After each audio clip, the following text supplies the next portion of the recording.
1, 2, 1, 2. Okay, I adjusted my music settings today. Why is my microphone so wobbly?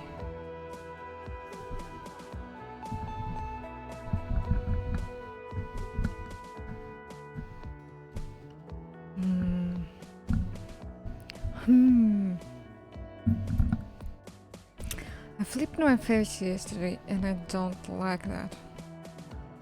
Flip it back. Right, that feels better. So, more of this disco stuff.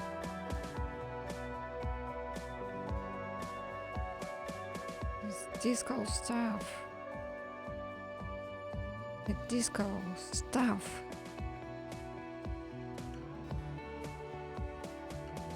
In a moment.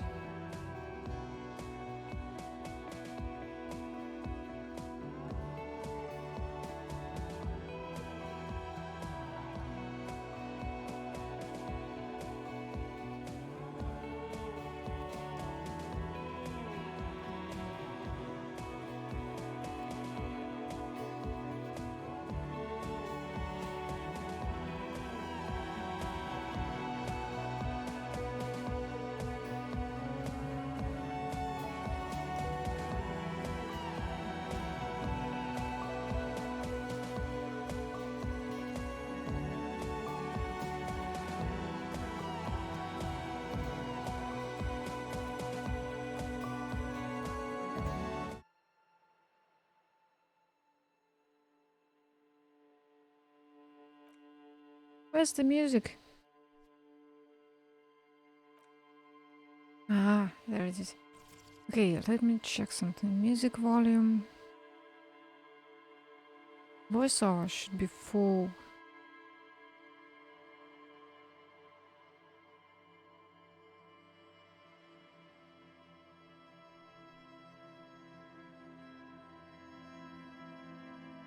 Ah, you can switch all voice dialogue, psychological, everything except narration.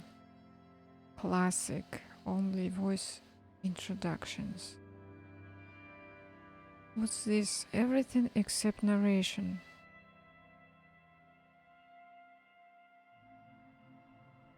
No, I like full. UI volume.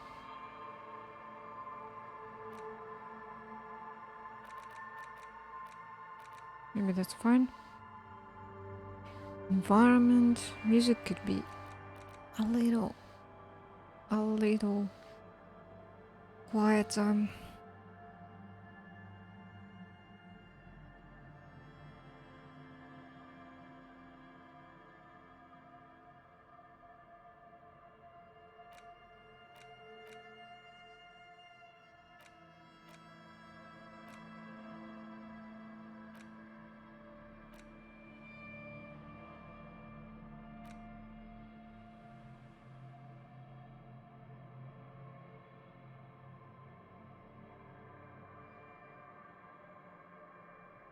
Okay.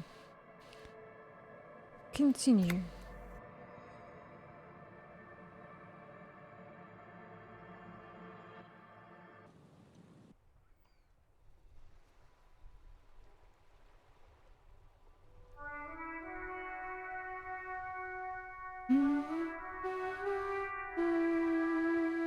And we're back.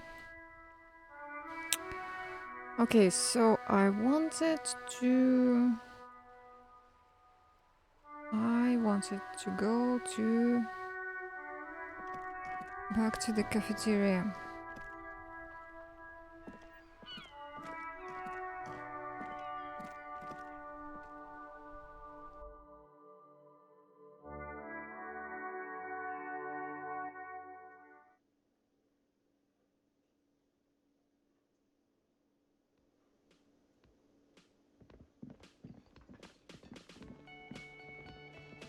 And ask him about the key. Can I help you? Here's the trash container. out back yours. Mine? No, it belongs to the Whirling in Rags. That's what I meant. Thank you for clearing that up. Why do you keep the container locked? Why? To keep the hobos and drunks out. That's why. And the neighbors too. They put their trash there and they don't pay for the garbage company. I thought as much. And are you the only party with access to the trash container? Well, yes. Us and the garbage disposal company. It seems a little callous, doesn't it? Something stirs in you. That was a success.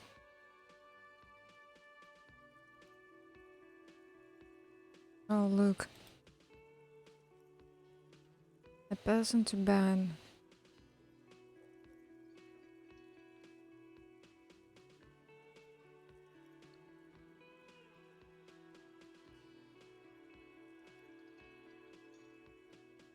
Ban.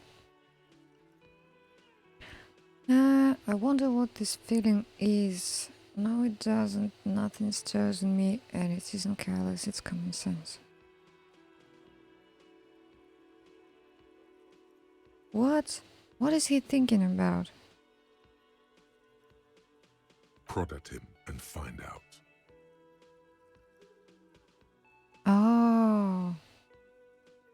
Doesn't it seem careless to you, gotten even your leftovers from the poor? We need those keys. I don't know.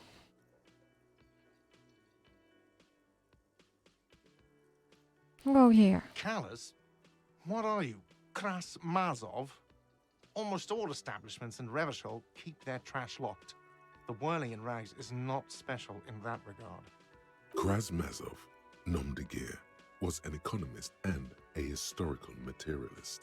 He was a leading figure on the Graz side of the Centennial Revolution, where he headed the 9-day government.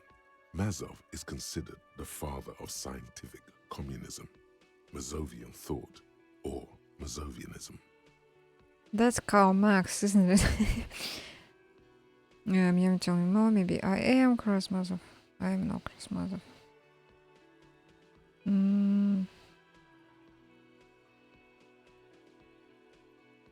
Maybe I am. What are we talking about?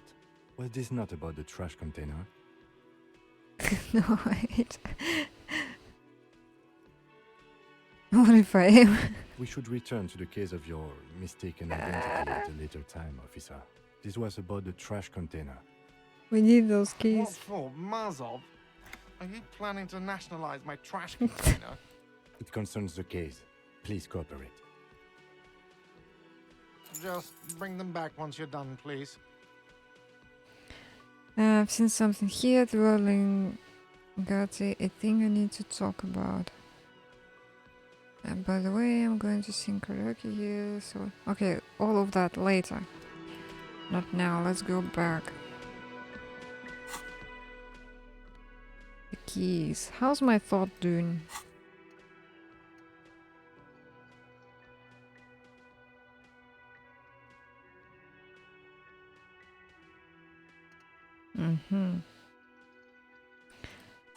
Still in process.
This trash container is locked.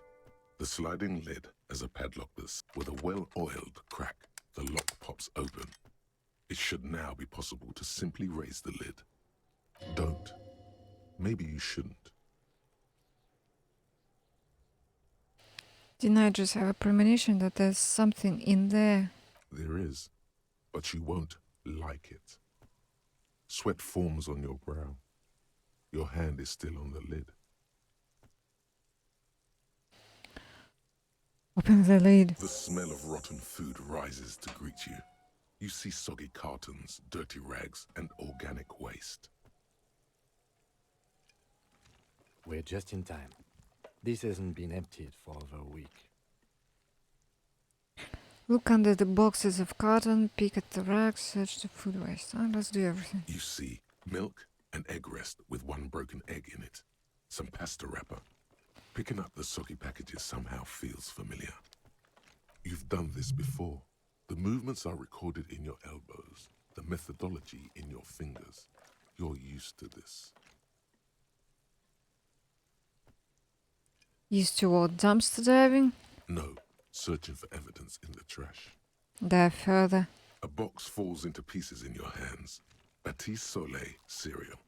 There are plastic pasta packages below, and turbo noodles. Nothing of note, however. Pick at the rags. Among the threadbare kitchen towels, something catches your eye. A pair of denim trousers. Grab them. As the legs of the slime-covered jeans begin to unspool from the garbage, a rank corpse smell fills the air. The victim's clothes? Cadaverine odor is faint. If these belong to the deceased, they were removed when he was still in the early stages of decay. Drop them in here, officer. The lieutenant produces a black plastic bag marked evidence from his pocket. Bag the trousers. Guitar marked blue jeans. Pockets empty or emptied. He wore them with a belt, too, a white belt.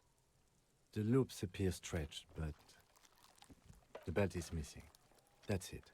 Do you see anything else in there? I have another bag here. Something slimy catches your eye. Reach for it. A drab, long-sleeved shirt, olive-colored, appears from the food waste, dripping with pus. Bag the shirt. This is a military-type overgarment. No label or serial number.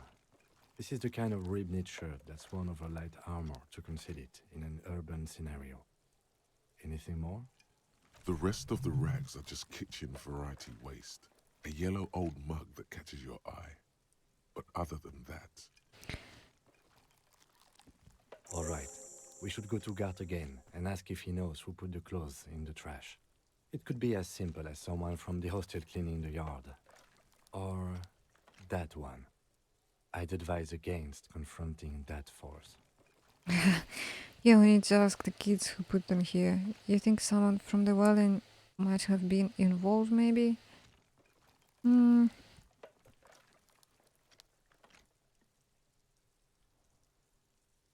But then again, the trash was locked, so...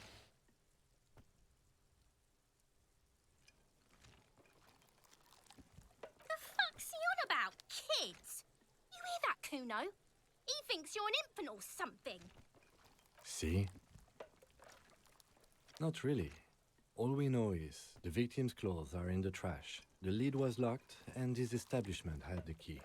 It's just a small loose thread. The lieutenant nods, then looks back into the trash container. Search the food waste. It's just organic waste, cold and slimy on your hands.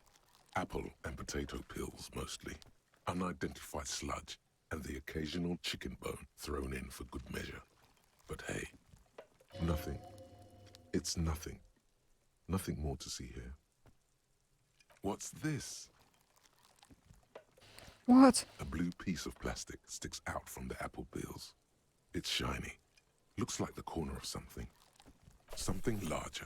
A clipboard. A blue plastic clipboard with moist papers hanging from it. They look badly damaged, but you can still make out forms and notes, written in a man's handwriting.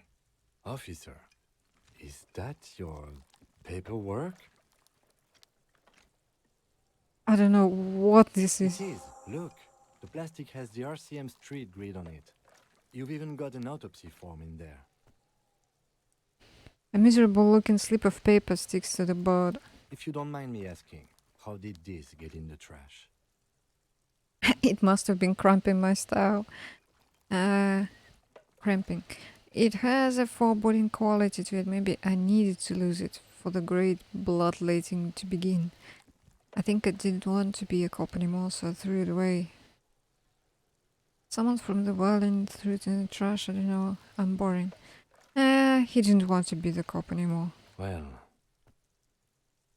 He doesn't know what to say. lucky we found it. You should take stock of what remains, just to be sure some has not made it into the hands of the RCM's adversaries. Organized crime and the like.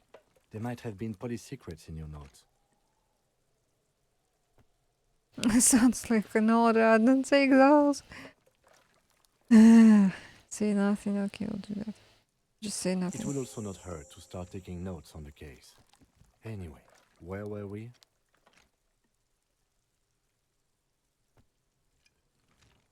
The mug. I'm getting that mug You too. pick out a broken mug with an oddly racist depiction of the yellow man frolicking in saffron, An antique. only in its social sensibility. Take it.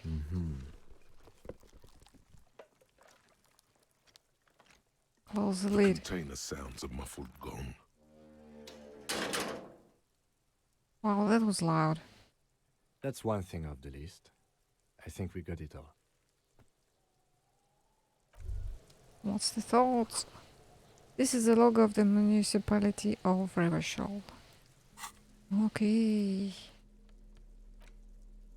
Yellow man mug. This broken-eared mug somehow made its way into the... Okay. Damaged ledger. What do I do with them? Interact. It's just a racist mug. What's there to read here? Not much. There's quite a lot to read into here, actually. Look at that content. Oh boy, here we go. What are you going to say about a broken, tossed-away mug that you dug out of the garbage? This mug is an example of prejudice. I'm going to use it as an example of what not to do. I'm going to push this into the face of every merchant I find and tell them this is your inane ideology. The mug will be useful. By denouncing it, I can earn political capital to mask my badass hustling, i.e. fraud and embezzlement. The mug didn't belong in the trash. It was just a funny mug. Continue on laugh anymore.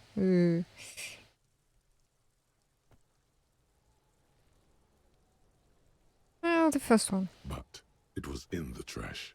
Why not just call it out when you see it? Or do some volunteering work? Just finish your case, detective. Fair enough. What's with this ledger? It's the ledger you found in the trash. A pitiful cabbage of white and yellow papers hanging from plastic board, barely held together by a metal clip. This sad display is made complete by the faint smell of urinal cleaner.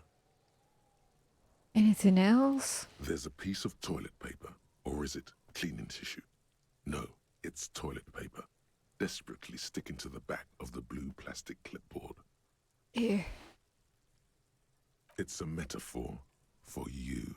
Oh, Below the pathetics, terror. Do not look into its blue heart.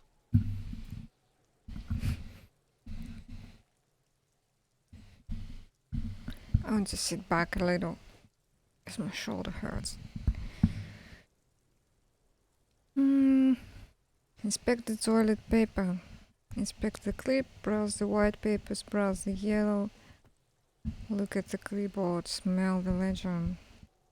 Let's do all this. It's just toilet paper sticking to the back of the plastic clipboard. You can take it off if you want.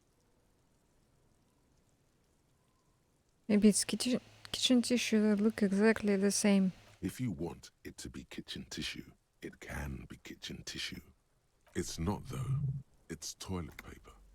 Take it off. Still wet, the toilet paper, I mean kitchen tissue, sorry, peels off the plastic easily. All you have to do is shake it off your finger and Voila, the ledger now looks marginally better. What did I get? Level up. Wait.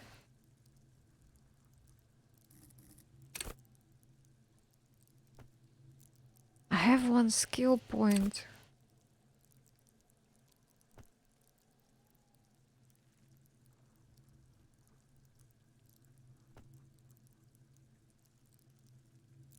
Wait a minute.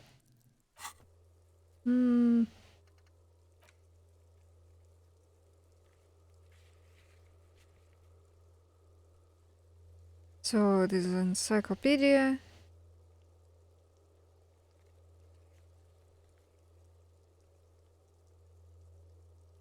Visual, calculus, composure, physical instrument, electrochemistry, endurance, empathy.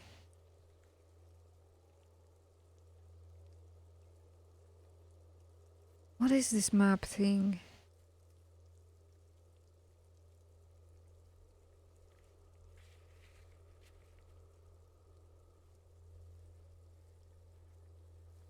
Aha, those are white checks which I can retry.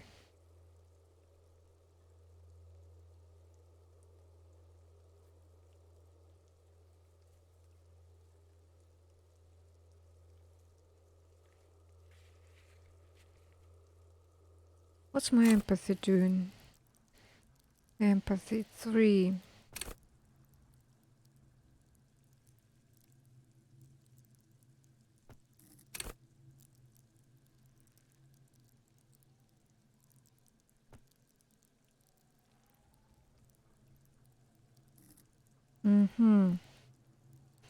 So I can level up anything. These are my checks. What do I want? What is this? Visual calculus, and that was... Oh, where is it? There.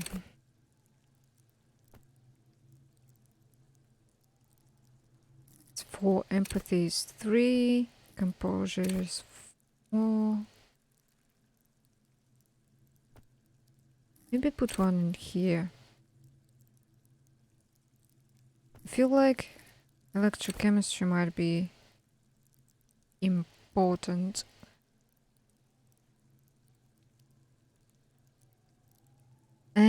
Drugs. Composure. Okay. Keep your poker face. Let's level up this one.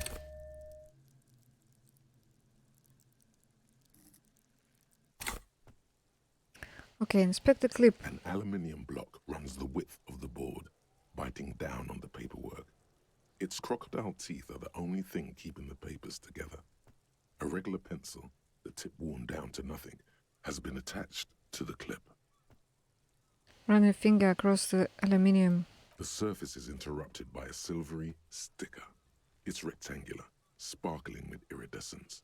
You don't know how you didn't notice it before.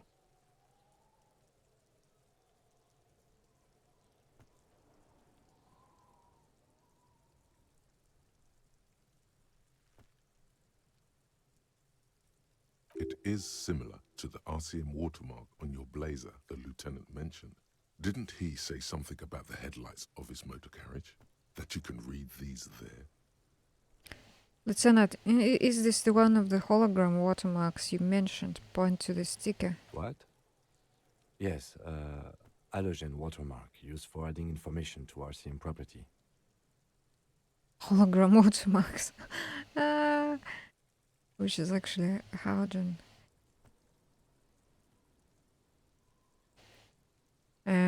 Interesting. What kind of information? It depends. Aside from an anti-counterfeiting stamp, mine has my station number and address. The information varies by date of issue. Maybe yours will have how many cases you've solved. What's my logic, by the way? 4. Not bad. How many years you've been on the force, he's thinking. It'll have that. How can I read it? Any capable light with the right wavelength will do. Before I mentioned the headlights of your vehicle. Yes, RCM vehicles have headlights tuned especially to reveal halogen watermarks. This means you can read the watermarks if you just turn the lights on. That's all. Okay, While a bunch of sodden papers sag from the clipboard in your hand, it's a sorry sight.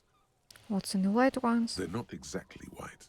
They're yellowed in patches by sunlight and alcohol, and covered in dense blue handwriting. Ink escapes into watercolor patterns, reaching its tendrils across entire pages.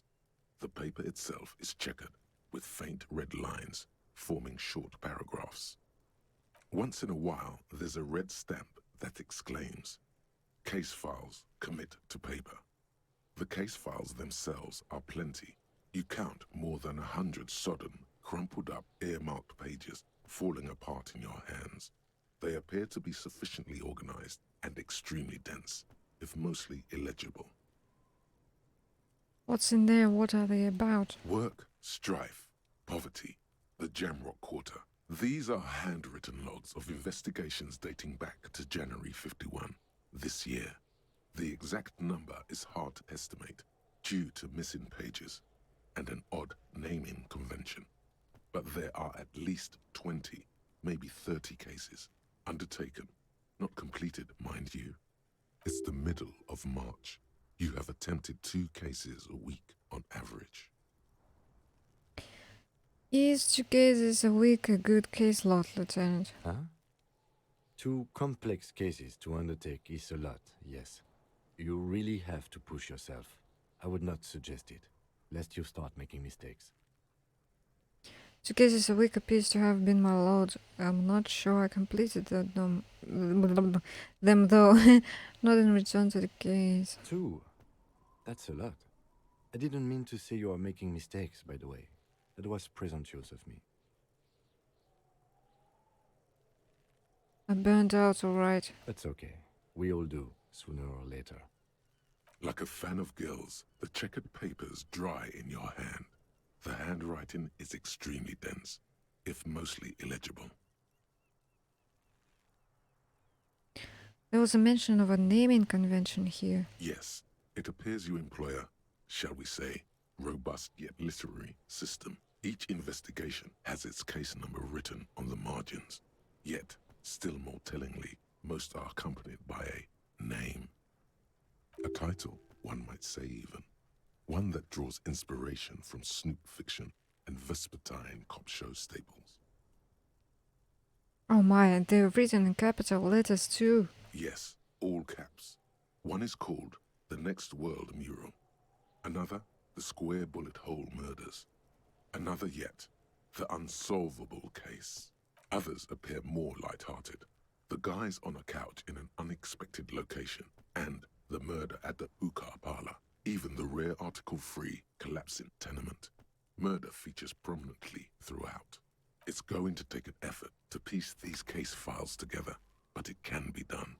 Once you're done inspecting them up close. Kim, my cases appear to employ some kind of naming convention. You mean the alphanumeric? Officer, precinct, time of arrival at the scene? No, I mean a numeric one with titles. Oh, you mean the titular? Yes, well, so do I. In our defense, almost everyone in the RCM does. Why is that? It's a holdover from the early days of the RCM, right after the revolution, when the organization had little idea how to do things. It persists in an unofficial capacity. Officers use these titles to refer to their work among themselves. I seem to have named the case The Square Bullet Hole Murders. Again, in your defense, I seem to have named one the man with the hole in his head. That was a real person. His death was real. Still, I named it that, to amuse myself. I pray his loved ones never find out. What happened to him? Rail spiked through the head. He died. It was a workplace accident. Count the pages. I have to open an official case. Is there room? There is, for precisely one more. 15 pages near the end remain untouched by the damage. The checkered grid forms a structure of passages, breaking the case into subtasks to accomplish. Once all the tasks are accomplished, the case is complete.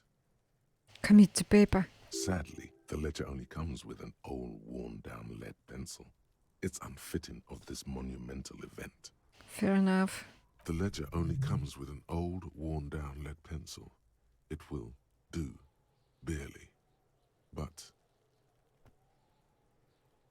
oh, it feels like Kim won't give us the pen.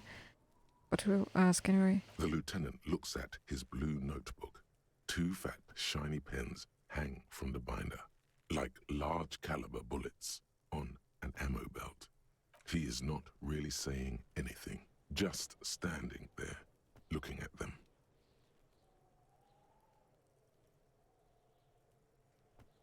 Fine, I'll just use this pencil. Absolutely motionless at first, then animated slowly, imperceptibly even. The lieutenant begins to browse his notes again, leaving you to the case files. The threat has passed. He is thankful it has passed. The and that threat. it's gotten to keep both pens onto the paper with a brash free hand, uncannily similar to the rest of the letters. The wording comes easily. It's almost robotically simple. A language developed for mental rigor and simplicity. Inspect the victim's body. Interview the cafeteria manager. It's not exactly poetry, but poetry would be out of place. Cross out the ones you've already finished. A satisfying slash sounds across the paper. You're done, it seems to say. And you, and you. Things to be done and things already done. The composition of reality. This is an extremely useful tool for a detective of the citizens' militia. Now all that remains is to name the case. Lieutenant, have you by any chance named that case? No, actually. Any ideas? The hanged man, the Furies are at home in the mirror, the setting sun, shoot on a stick.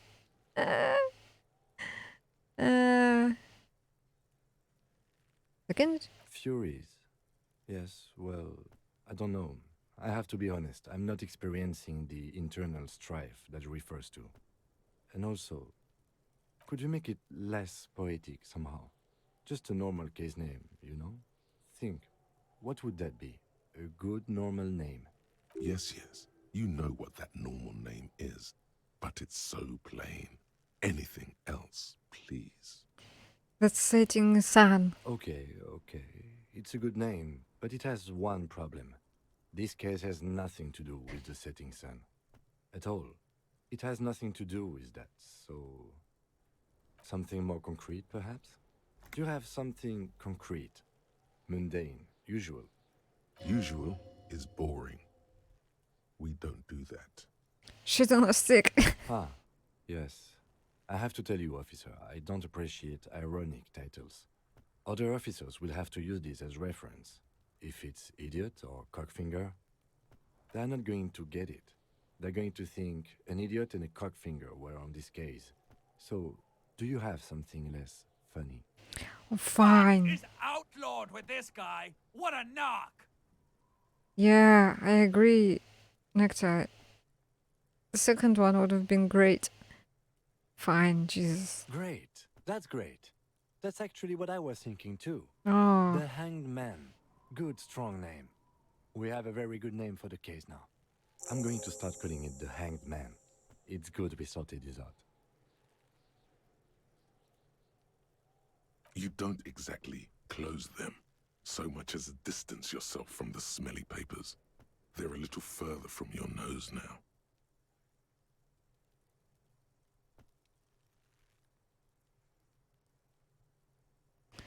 okay, browse the yellow papers. In the back, you see thin, translucent copy of paper. Some neon yellow, some bright red, all covered in boxes, like marching armies. These look like official forms, waiting to be filled out. Then rip them from the binder and hand them out, according to type of form. What types of forms are these? 3. The topmost are misconduct fines.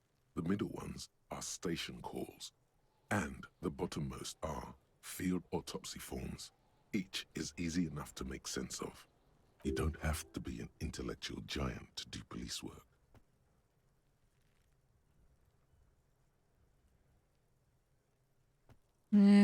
Misconduct fine. A monetary penalization ranging from 20 to 250 real. Severe cases allow for 1,000 real, but that requires special paperwork. The details of issuing these fines are spread out over the rest of the fields. But they appear pleasantly vague. Mm-hmm. Station call. These are quite sinister in tone. They give a date and time for the person to appear at the specified precinct police station. Below the call are the criminal charges you risk by not appearing. Field autopsy. A dozen pages of thin copy paper, bright red in color. You see the parameters of a deceased human form waiting to be filled in. Age, sex, condition of internal organs. Enough of these. Yes, all that remains now is to fill those forms and hand them to people. Fines for wrongdoers, interview requests for bad guys, and field autopsies to dead guys. The rest of the stinking cellulose is much worse for wear. Being sandwiched between the board and the rest of the paperwork must have spared the fragile copier paper.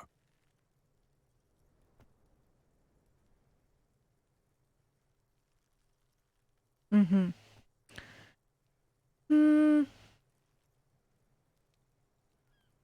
Look at the clipboard. It's made of dark blue plastic, hard enough to beat someone to submission with. The edges are rounded, however. The U4 size board feels thick and heavy in your hand. Light shimmers on its wet surface. On the back you see the embossed letters, RCM. Shake the ledger. Something rattles inside, ever so lightly. Is there a hidden compartment? Permeables. It's not hidden per se. The compartment is made for permeable materials that would get damaged if something happened to it. Peek inside. The plastic shimmers like lapis lazuli, but it is not see-through. You cannot see to its center.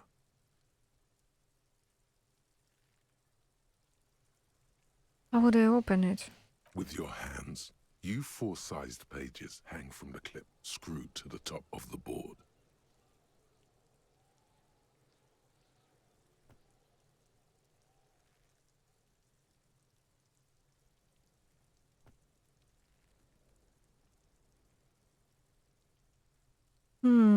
Interfacing. What is it? Interfacing. What is it? Motorics.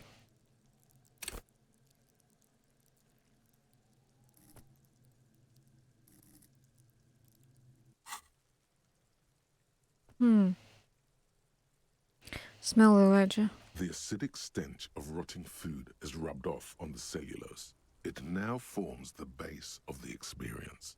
This base surrounded by a faint air of spoiled meat, the stuff of death itself, and then sprinkled liberally with the citrus zest of toilet cleaner.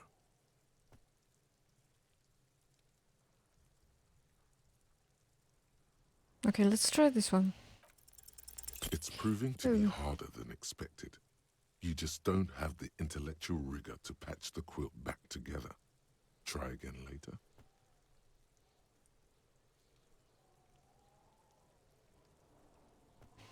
What did he read? He said a completely different thing to what was here. It's possible, yes, as you know, you need to come up with a small archaeological system to reorder the remains of your past works. At the moment, all they do is fall apart in your hands. Some dates and the numeric titular system is all you have. Okay. Alright. Oh, there's a lot to do. What was this? Read the watermarks.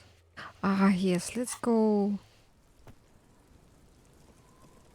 in front of the carriage then.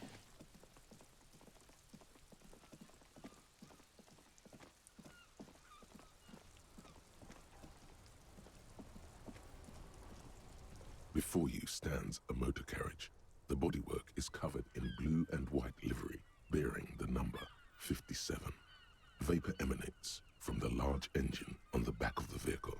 It hasn't had time to cool off yet. This must be the infernal machine that toy from oblivion. The Caprice Kinema motor carriage.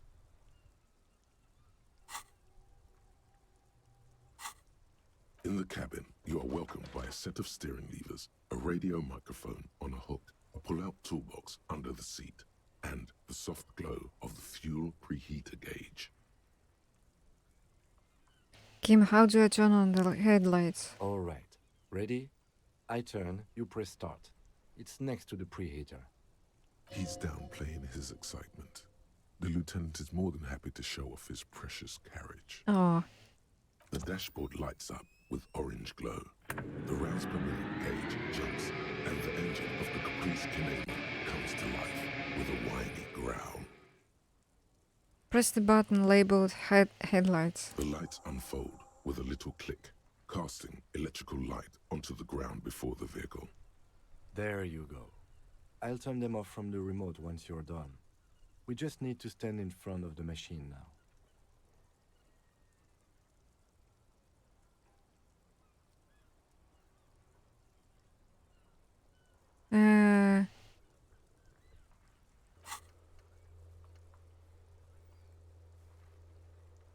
Okay.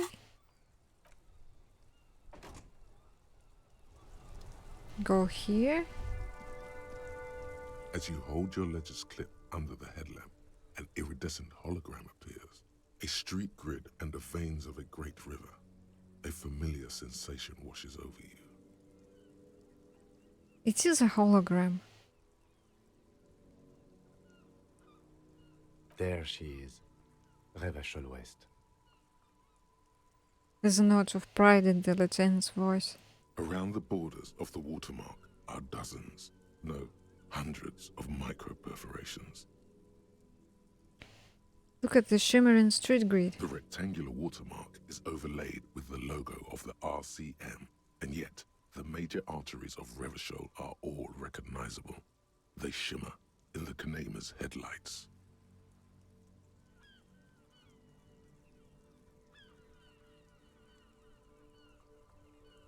Wait, look around you. A rat brazenly darts past you and disappears amongst the stopped lorries. In the distance, a child somewhere shrieks. A woman reprimands her in a voice no quieter than the child's cry. Ah, Martinez. Where are we on this? Let me see. He takes the ledger for a moment and inspects it. Right here. He says his finger near the top of the map on a segment of coast jutting out into the great ocean. Seems like a shithole. I'm sure I've seen worse.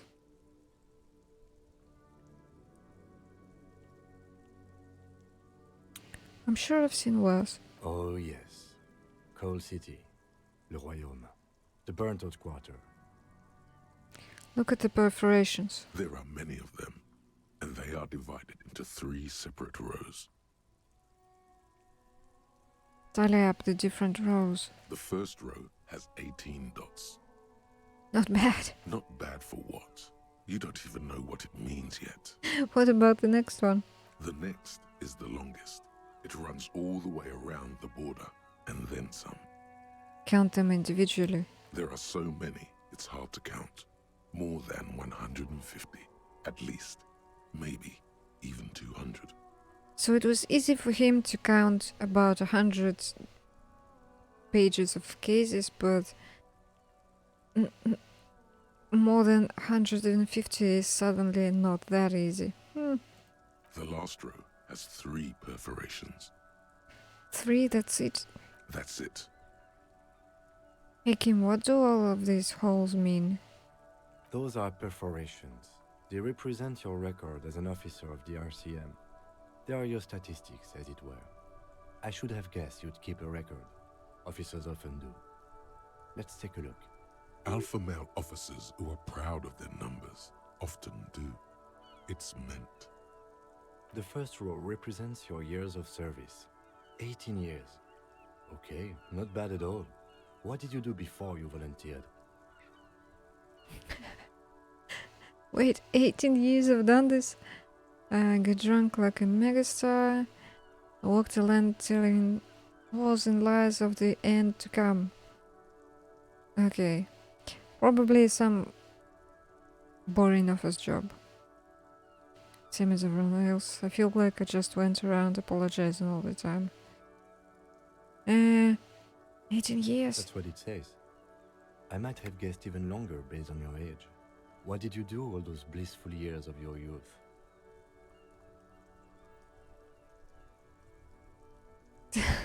Do you think I really have any idea?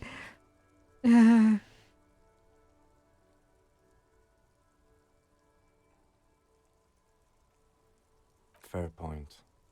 Let's move on, shall we? This next row, the one that wraps all the way around, is your number of closed cases. Closed is good. It means finished. You've got, let's see, wow, more than 200. Wow.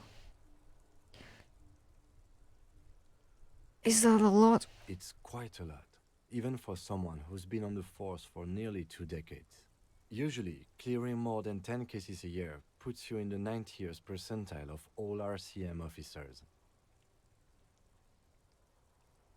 So 10 a year per 18 years would be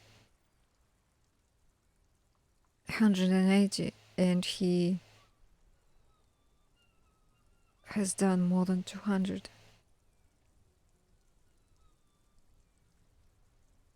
So you're saying I used to be a super cop. I used to be good at some solace, I guess. What's the last number? I don't think I can ever become this person. What's the... Okay. First. Call it what you want. You were a valuable member of your precinct. Now, let's look at the last row. Right. Those are your confirmed kills. You've got precisely 3 perforations there. That's not too many. For an RCM officer, especially Precinct 41, which is in the Jamrock quarter, it's rather tame. I mean that in a good way. There are certain officers who treat their kills like some kind of ghoulish game. If they do happen to solve a case, it's usually by accident. It's obvious he doesn't think very lightly of these officers. But it seems as though you are, or at least were, one of the good ones. So we have that to be thankful for. Have you ever killed anyone, Kim? Yes. It's not a problem for him to state it, however. And he's declining to elaborate. How do you handle the strain? Everyone has their own method of coping. Some more effective or self-destructive than others. He gives you a meaningful look. Personally, I find it helps to keep up a few hobbies. Like what? Oh, this and that. Let's not get into it now. Maybe I should find a hobby. Why not gardening? You've already got the gloves. It's meant in earnest. Please don't mistake it for a jab. Thanks for The this. lieutenant nods. Okay, let's go. Right. I'll go turn off the lights. Okay. So we've done that.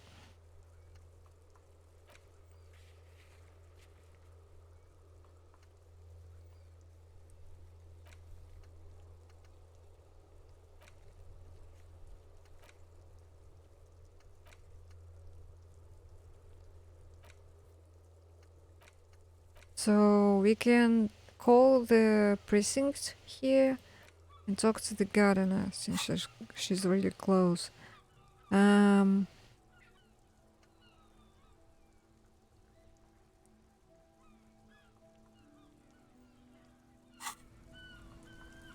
Let's do that. Inside, you see a set of steering levers, a radio microphone, a pull-out toolbox, and the soft glow of the fuel preheater gauge. Pick up the radio. The frequency tableau lights up, and the green button labeled Prime Line glows like a feline eye. And then you hear something. The soft purr of electrical kittens, radio waves cast far and wide over the metropolis. A woman's voice greets you through the static. This is Precinct 57. Hello, Lieutenant. How may I assist you? Hello, Alice. Please assist our colleague from the 41st precinct here. I'm putting him on. Operating the radio is easy. Just be confident. You've probably done it 1,000 times. Come in dispatch, come in dispatch. This is Officer Alice Demetri, Precinct 57. How may I assist you? You could swear she was friendlier with the lieutenant. Under the green prime line, a yellow saved button catches your eye. You wonder what the lieutenant's default radio station is. I need you to connect me to a civilian as Sylvie. She may have reported a murder. Ignore and press the button labeled saved. Let's try the first one. Just a second, officer. She puts you on hold, the static crackling softly like a bonfire. After a while, you hear an old man greet you from the radio. His rattly voice is oddly familiar. 10-2, 10-5. This is 41st. Come in. Over. Old man.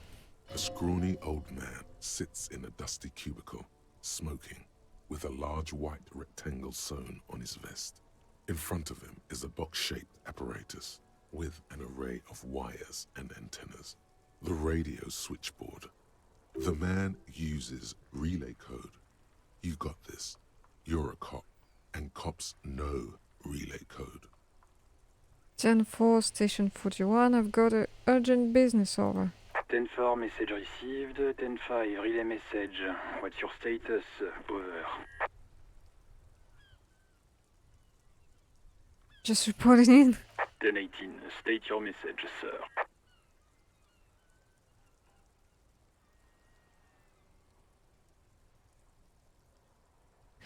Okay, so I need to report the badge missing, I'm in dire need of financial assistance.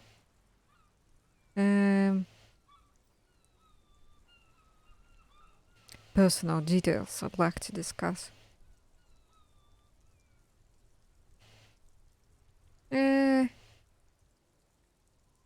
First? But you said...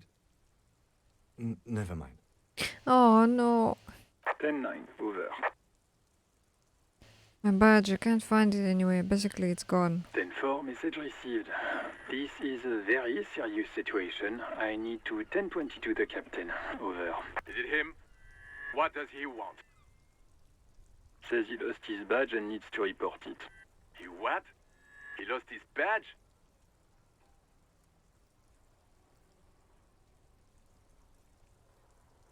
Hey, who's this? Or say nothing.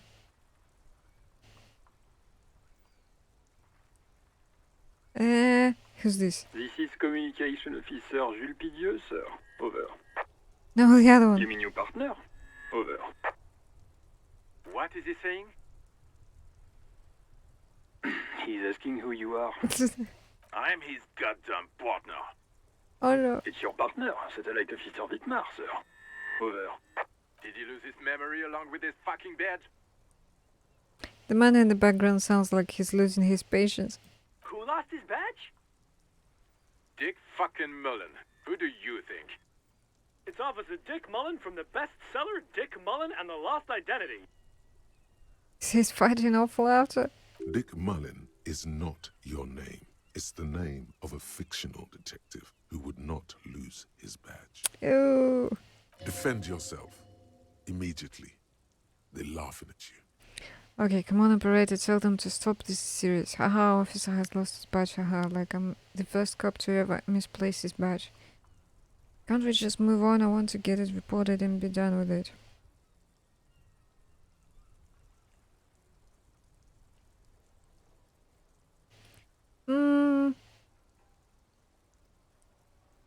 Third.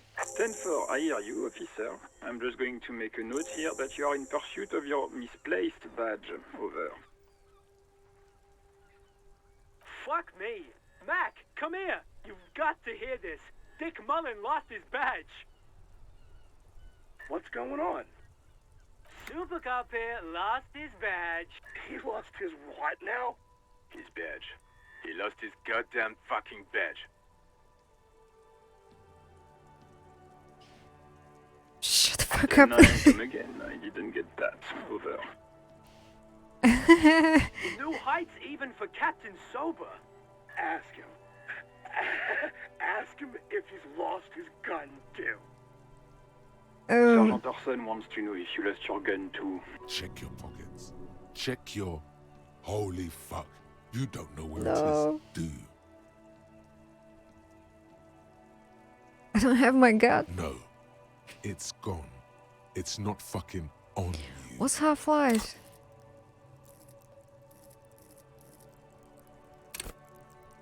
Let the body take control, threaten people. Don't sweat it, Bratan. You don't need a gun to have fun. We can still have fun. It's not all over. 10-9, come in, officer. Did you get my question? We were wondering about your gun. Over.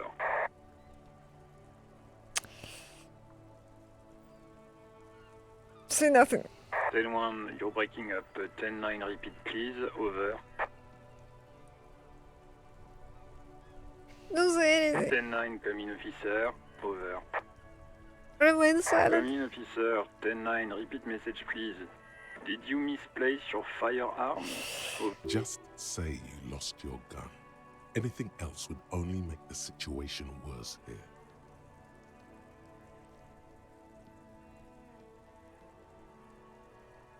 That's affirmative.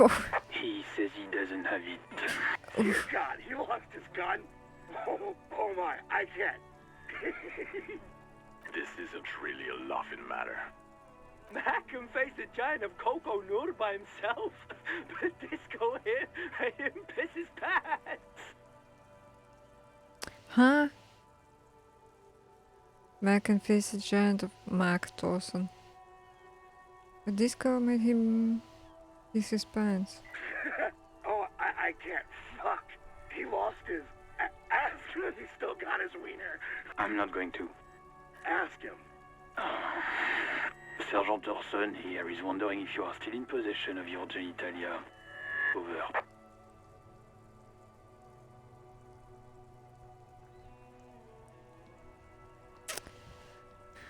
I need to listen to this fireworker out. The silence is almost deafening after you flick off the switch. That did not go well. I guess the important thing is that you followed protocol and reported your lost items. Did we need anything else here? Pull out box. A metallic drawer slides out from under the seat and clicks into place. The tools inside are neatly organized. Take what you need, officer. It's going to be a long case. I'm not protective of my tools, like some men are. He's clearly a little protective of his tools. His pants. But what can you do? Work is work. So there's a pry bar, chain cutters, flashlight.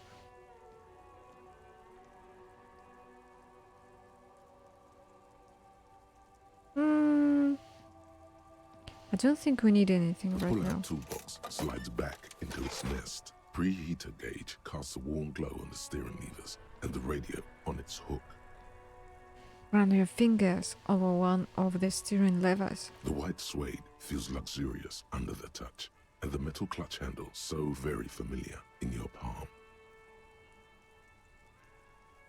Let's leave. Okay, well, that didn't go all that well.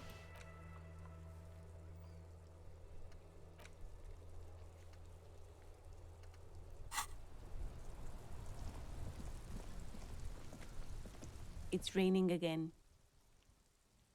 It was clear just an hour ago. What exactly have you been doing in your greenhouse in March? Well, this might be the last snow we get. At least I hope so. Snow has nutrients in it. Helps everything green up in the spring. At least that's what my grandma always told me. Yes, think about the cute grandma, not the weird snow. The grammar is a bit too much. What nutrients? Nitrogen and sulfur mostly. And whatever factories and aerostatics exhale too, I guess. Well, those aren't really nutrients, are they?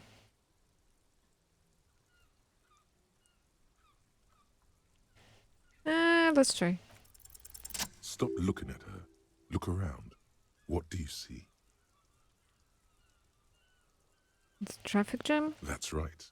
And the canal, the bookstore, the harbour gates. This is a great vantage point for keeping an eye on you.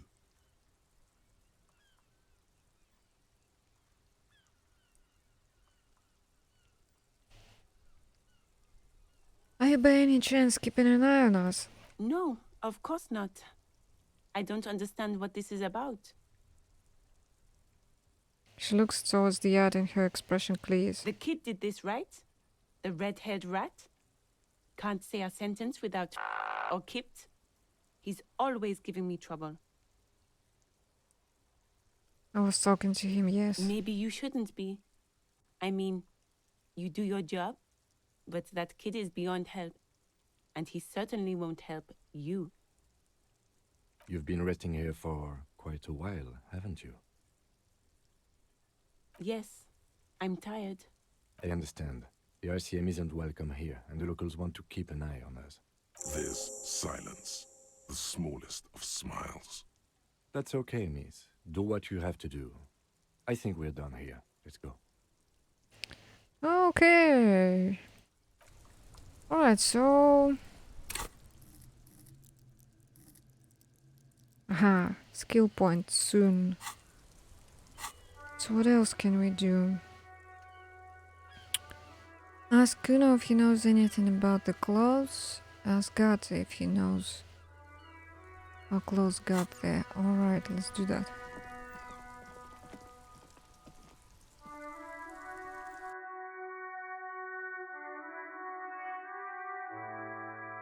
He's asking Kuno is a problem.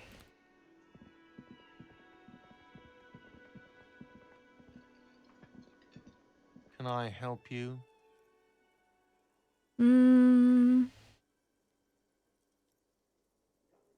I've seen something or what?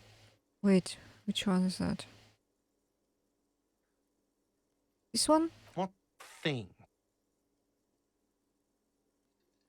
Huh? I saw a sign that said the mess hall is reserved for the Union. There's something else. Well, let's ask Yes, him. not the whole damn Union, thank God. Just the nastiest and loudest faction. They come here in the evenings. Dumb, unruly types. Think they're big shit. But they're good customers. They place big orders and always pay on time. We should find out who this Lord faction is, occupying the booth. Loudness means talkative, and we It's need open. info. We don't.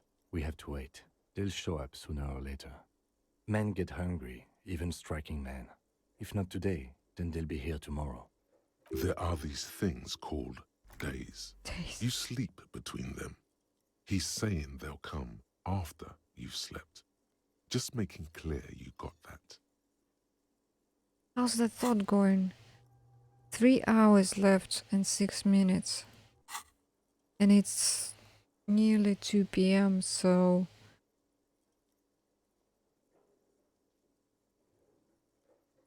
Maybe it will be done by the evening. Are there any other thoughts? Not really.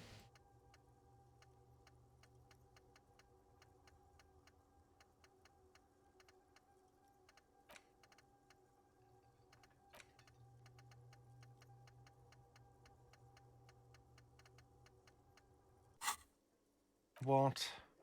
By the way, you should come back to this thing-based questionnaire if you see anything interesting in the whirling later.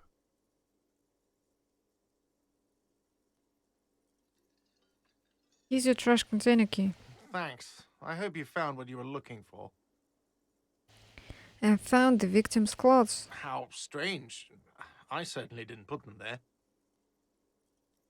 Maybe you don't remember putting them there. Maybe you were sleepwalking or in a fugue state. Could someone on your staff have put them there? Who else has keys to the trash container? The trash collection service? CS Municipal. I don't see why they would put anything in the trash, though. Ah, the elusive CS Municipal. I doubt we'll be able to track down who was sent here last and when. This will have to be one of those little threads that solves itself down the road. Thank you anyway. Could someone on your staff have put them there? Sylvie had the keys before I got here, and I can vouch for her. I can vouch for all my staff. None of us would tamper with the crime scene. Maybe you don't remember putting them there. I think fugue states are more your forte, officer. Thanks. Yes?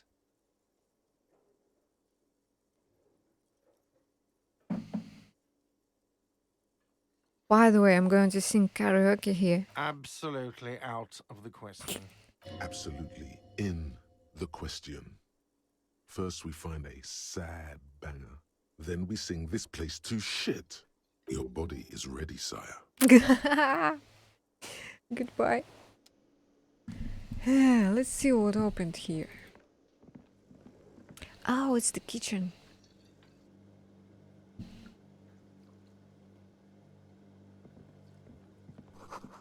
Dishes are dry in the smell of chemicals and pine trees.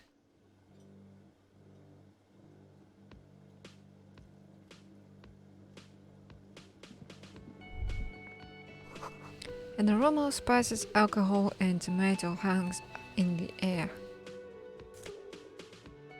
Money. Ah, money.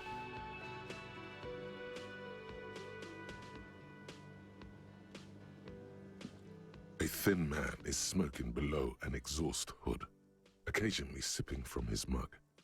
This must be the Whirling's cook. As you step in, he nods toward the table and says something in a completely foreign language. The only words you can make out are Goranci and Kubek. Okay, it's definitely not his name. Whatever you do, please don't call him Goranci. Already Kubek. called him that. Please. It's Already. not funny.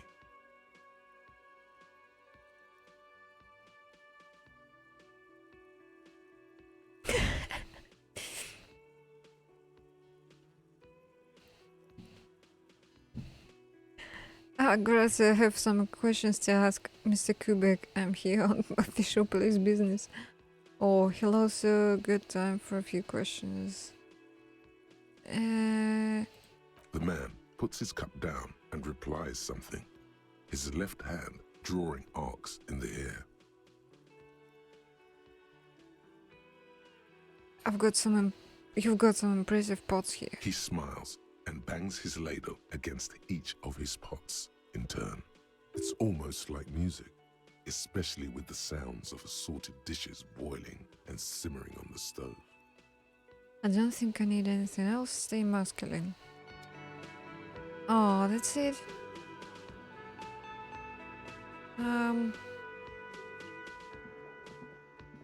You see a heavy steel door with a prominent dimple lock. It's painted blue. You immediately feel drawn to the color. Blue is for mystery. Touch the door. The cobalt blue surface feels rough to touch. The stainless steel door is flush with its frame on every side. Old cobalt paint, rough on the fingers. 40, 50 years since this was painted, maybe. Try to push it. The door does not budge. I wonder where this door leads. You do? It's a door in the back of the kitchen. Why do you care where it leads? I'm drawn to its cobalt blue. It's part of the welding in rags. There's something about this place that makes me want to know. Out of duty, we may find something pertinent to the investigation. It is quite pretty.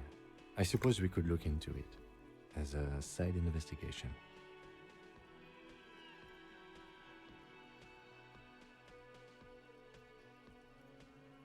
The door on the main investigation will merge into a stereo investigation. Ah, it's a mini-site Garth installation. is the person to ask about this. The cafeteria manager. Okay, let's go. Oh yeah, save. Save.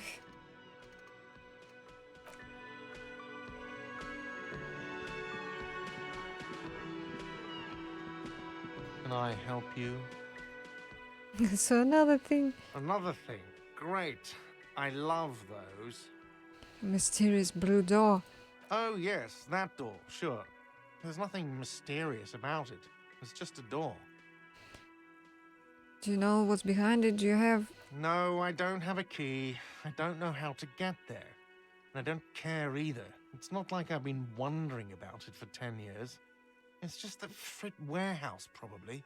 Or some boring storage space with a bunch of old junk and dust. Junk and dust. He's attempting to maintain an air of indifference. It's absolutely not convincing. I think you'd like to know what's back there. Fine, okay, a little. But my job doesn't leave me time for wondering about one locked door in one of the cafeterias I manage.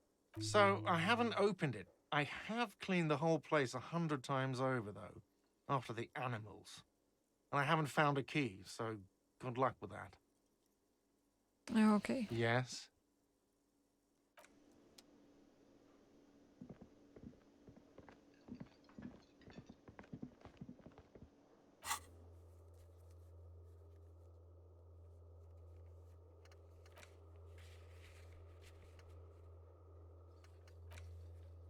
Secret passages. Alright. Oh, really close to new experience. So what can I do now?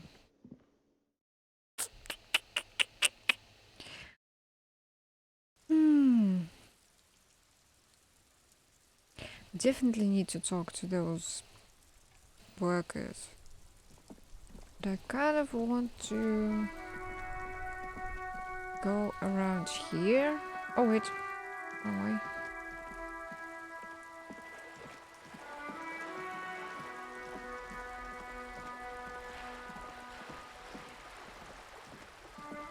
Let's see what's on this side.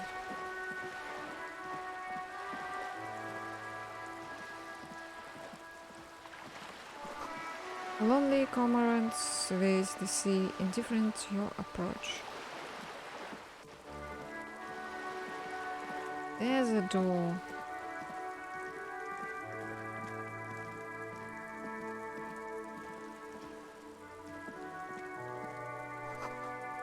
There's a girl up there. Did she spill the paint?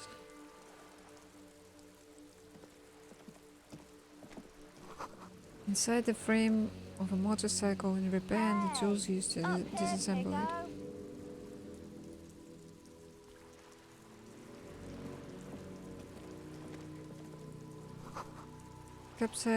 Cape-side apartments. Through the St. Ghislaine roundabout north. Yeah, you better keep walking. Shut up! And looks like there was some construction here once decades ago.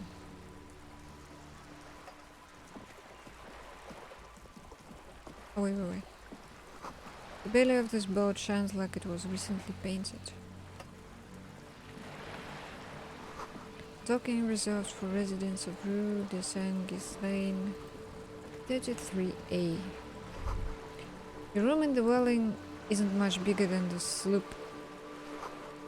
This is worth more than you'll ever earn in all your life. The door.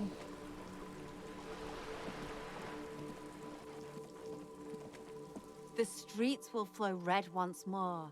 A great torrent rushing down Rue de Esperance. You wait and see. Stares at the sailboat by the pier. The streets will not flow red with anything. Who are you?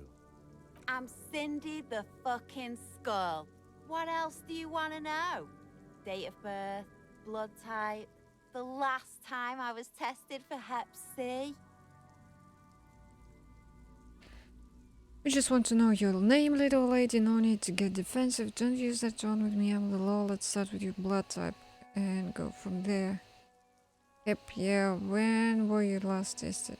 Just answer some questions, okay. Yeah, where were you last tested? Had a battery of tests just last week. I'm practically a patchwork of interesting critters. Kinda like a man-o'-war.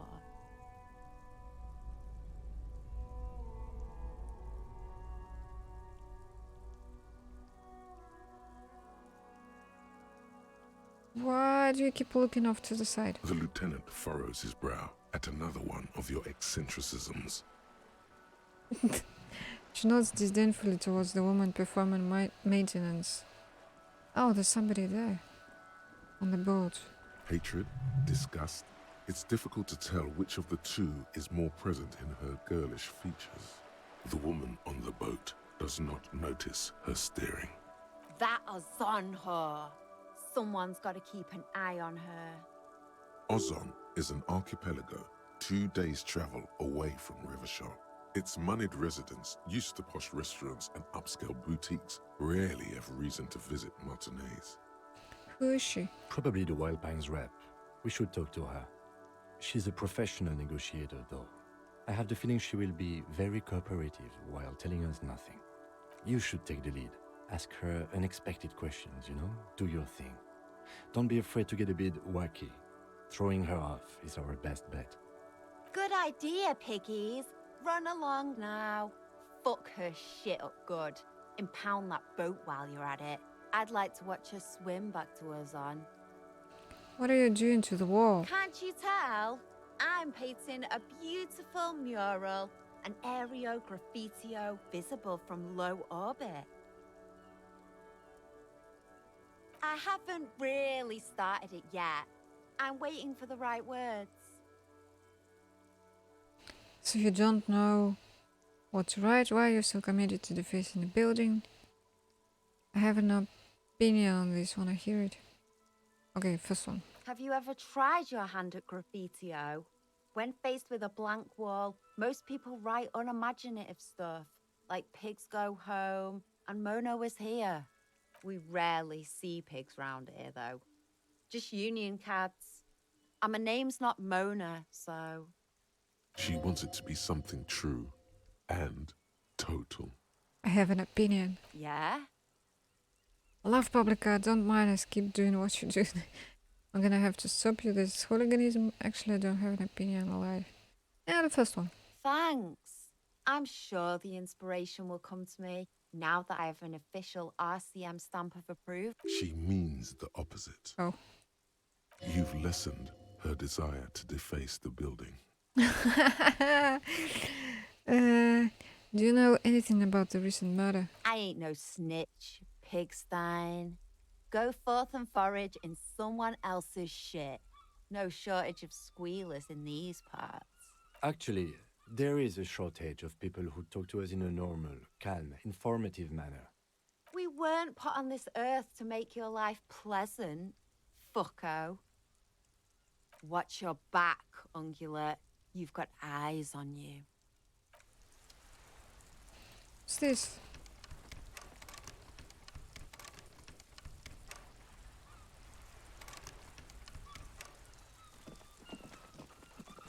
A sturdy metal door guards the southwest entrance to the apartment building.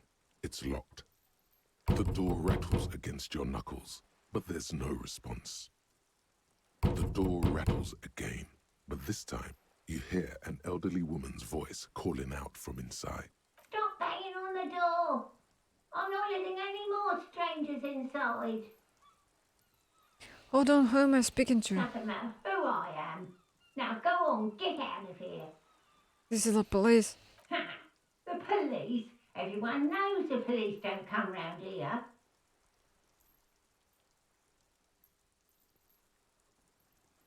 But I'm not joking. No, I already told you. I won't be responsible for any more strangers getting into the building. Go check the backyard door. Maybe someone there will. And she trails off. Backyard door? There must be another entrance to the east. Kim, tell her. Madame, I assure you, we are real police officers. There is no reply. Just faint, sweeping sounds inside. Welp. Alright, so there's that woman. I can actually talk to her, but I don't want to. Oh. This is a wall on the side of an apartment building. Alright. We are now in the backyard.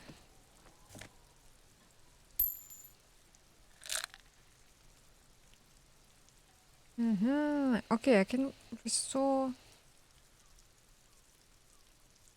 my morale.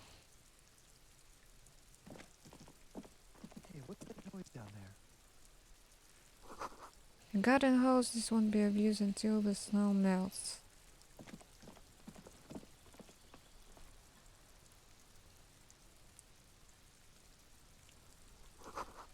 Chairs and tables eaten by rain and rot.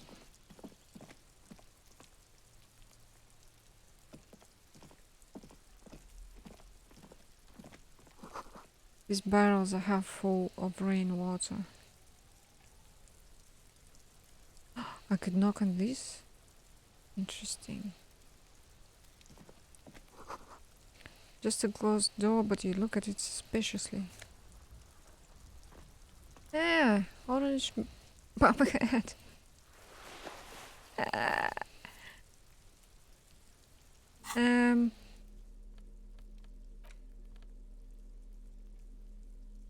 Reaction speed, but -1 rhetoric, which is at 4, and reaction speed would be okay. So this will be 4. And this will be 3. Nah, I think I'll continue enjoying 4 rhetoric. How do we... Okay.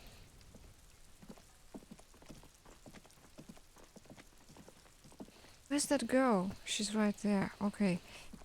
Door? There must be another way into the building. Balcony with a view to the yard and the hanging.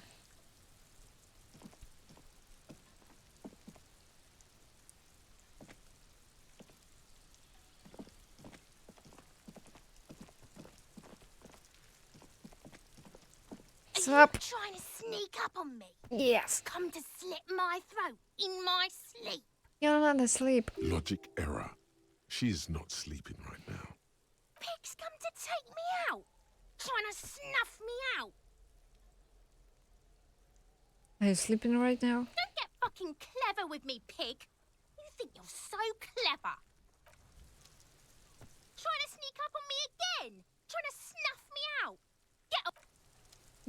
Little shit. Okay, so nothing that we can do here. Talk to that woman maybe, but it's later. Later.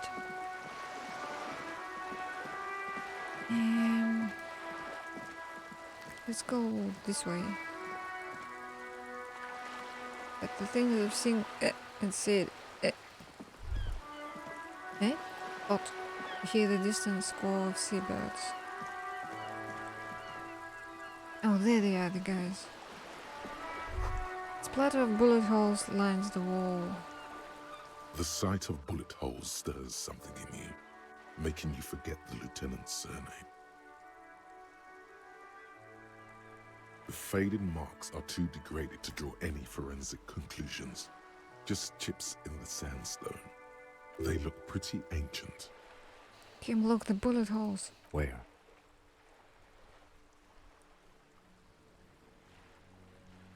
Point to the chips in the wall. Someone's been shot with a corpse, we should solve it. There? Those are old. What do you mean old? These bullets were fired during the revolution, over half a century ago. They do not warrant investigation. Okay, what can you tell me about the revolution? Not much. I don't have a fresh perspective on it. Shall we go? Ooh. Okay, 5 more points.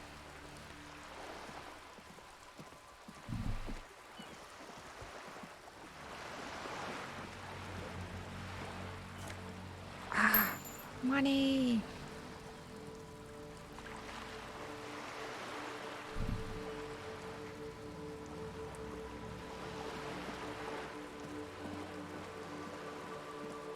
This coin-operated viewer is facing southwest. Its coin slot is full of fossilized bubblegum, rendering the machine permanently inaccessible. Poor little viewer. The metal feels cold and wet under your palm. It looks unhygienic. Look inside. A thick layer of graffito covers the lenses. You spell out the word Onuk written on the other side, with N and C scribbled backwards. That's Kuno on the lens. Shift your focus to the background. Under the graffito, a sea of blues and greys appear. Behind the water lies a coast studded with concrete and reeds. On it, a church on stilts, lanky weather-worn wooden planks, an X-shaped cross topping its tower. You know this to be the Star of Pericarnassus, or the Cairo, the central symbol of the Pericarnassian Church, a star, a great moral height to be strived towards. The church looks old and weather-worn. There are no lights in the windows. Around the large wooden building, you see chunks of sea ice gathered on the beach, and a small tent set up on the ice. Vandalism. Probably some kids. A simple but clever solution to ruin in a coin-operated viewer. It took ingenuity.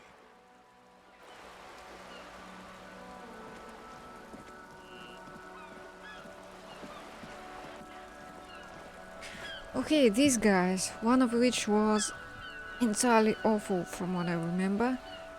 And he had a long conversation. Oh wait, we can see this first.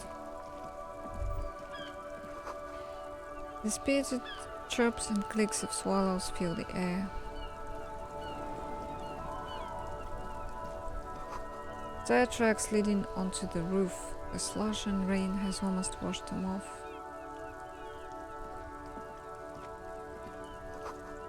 An ancient fountain, it doesn't pump water anymore. There is a tree in it.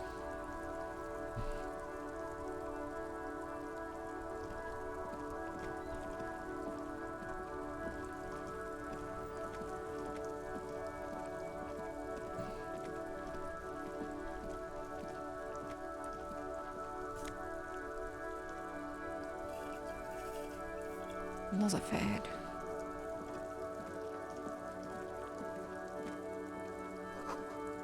Roy's pawn shop, fast cash for faster times.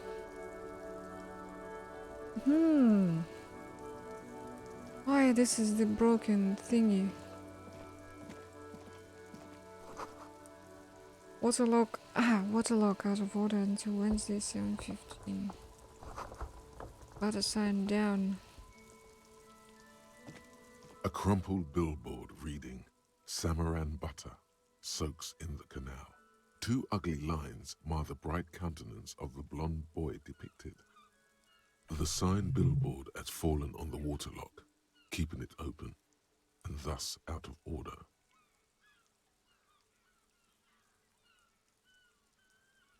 What is Samaran butter? Whatever it is, the boy on the billboard seems very happy about it. Goat milk butter. The Samaran terrain makes it easier to raise goats than cows, and the local goat farmers produce high-quality meat and dairy staples that add variety to other nations' diets.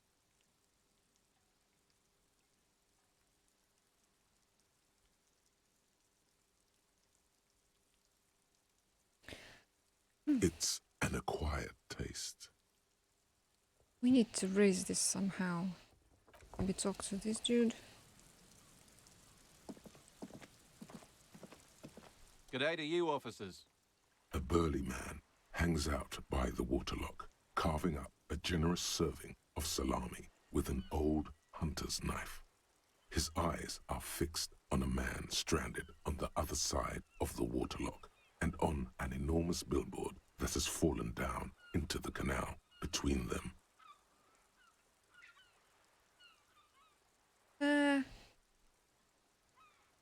Do you know what caused this wreckage? I wasn't here to witness it, but those look like tire tracks on that sign. Weird, huh? Then again, plenty of daredevil drivers in Revachol. The words daredevil driver sound ominous to you. Too bad it also takes a year and a day to repair anything around here, especially a waterlock. The rest of the coast is closed off till then. Do you know what's further down the coast? Well, there's the fishing village, an abandoned fish market, a bizarro church. Not much use to the congregation, though. There always seems to be something wrong with it. Mystery. Yeah, not really much else. Just bombed out ruins. May I have salami, please? Sure thing. Wow. Want some too, officer? I would love some salami right now. Why not? The lieutenant ponders the offer for a moment, then decides to go for it. He takes a slice of salami from the man and chews on it. Right by. What's this then? A couple of indicator lights are missing from this control panel. Loose wires dangle from the now vacant holes. In the middle is a lever. Beneath it, a small metal plaque.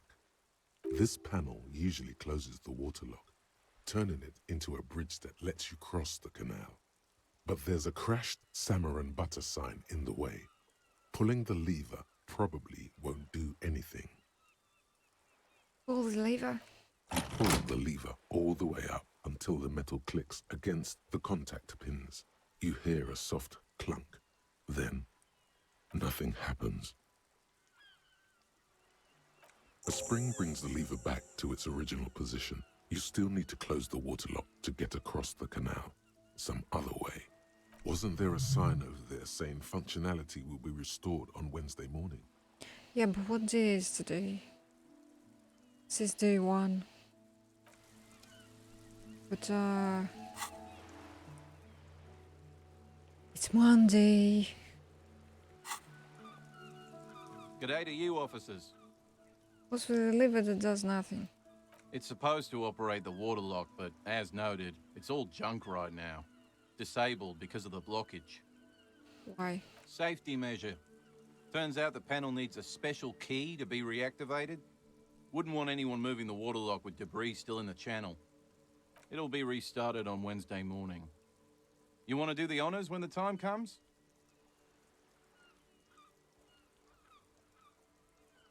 Do I ever? Great! Just drop in on Wednesday if you want to see the waterlock at work. They say the canal crew will be here at 7:15. Didn't ask him what he was doing here. Alright, well, there's something? Come on. A crumpled billboard reading, Samurai. The sign billboard has fallen on the waterlock, keeping it open, and thus out of water. Judging by the size of the impact and the parallel lines of burnt rubber, the cause was probably a motor vehicle. Oh! It rode all the way from there across the roof? And then over the sign in that way.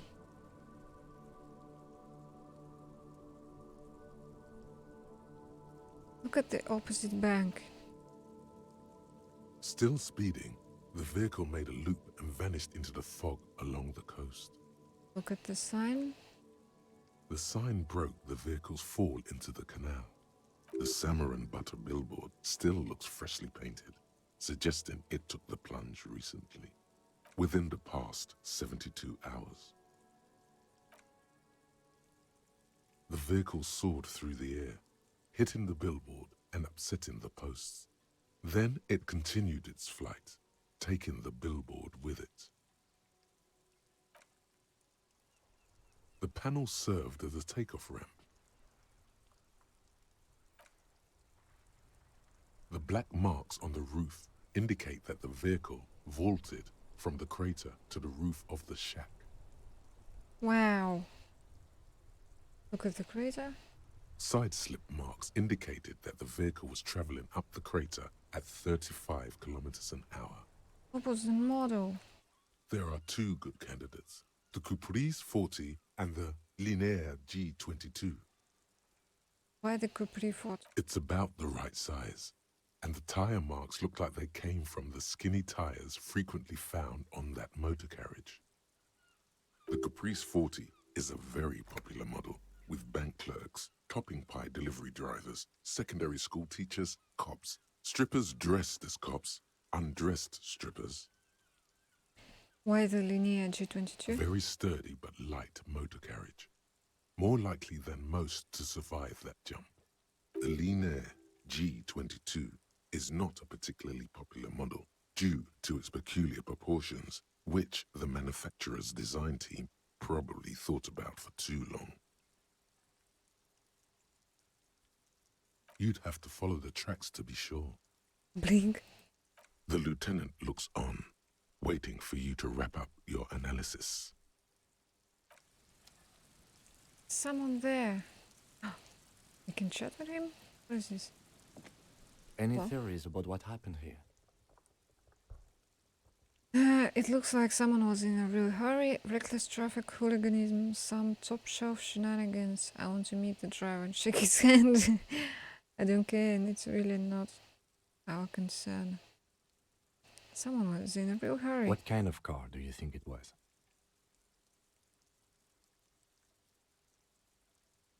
I mean, it's one or the other. How would I know?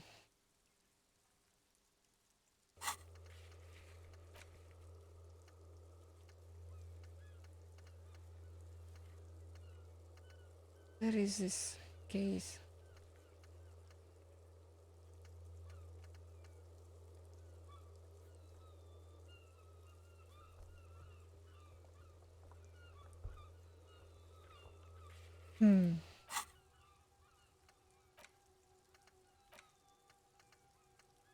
No. Maybe Capri? That's quite likely, from what I can tell. I have some ideas about who it might have been, yes.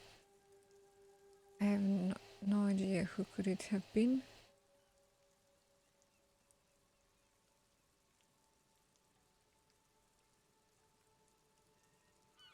We're not traffic cops. Should we get back to the murder? Challenging.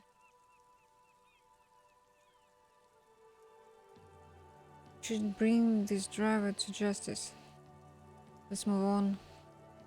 We've learned. Okay, try to come up with a convincing explanation for the driver's actions. Who's Jacob? Oh.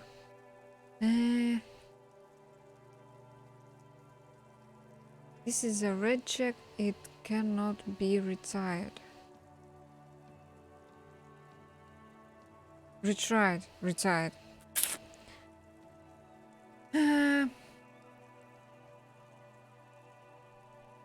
Well, let's try. You thought of a very touching story. It's shit, though.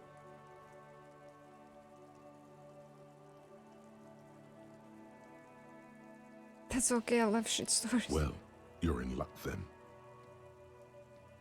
See, Kim, what happened here is the driver was a man whose wife was about to give birth. Yes, this is good. This is very... No, it's shit. He was out drinking with his pals when he got the news, and flushed with paternal pride, he got into his Capri at once and raced to the clinic. Yes, that could very well have been it. Now let's move on. We're not traffic cops. On second thought, maybe this doesn't really warrant an investigation. I don't know, we should bring this driver to justice.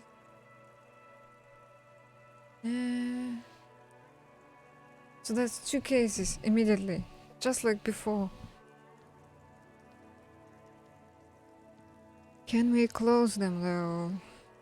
And we are not traffic cops, that's true.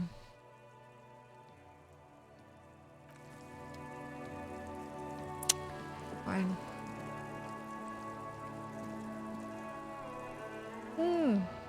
That's a place.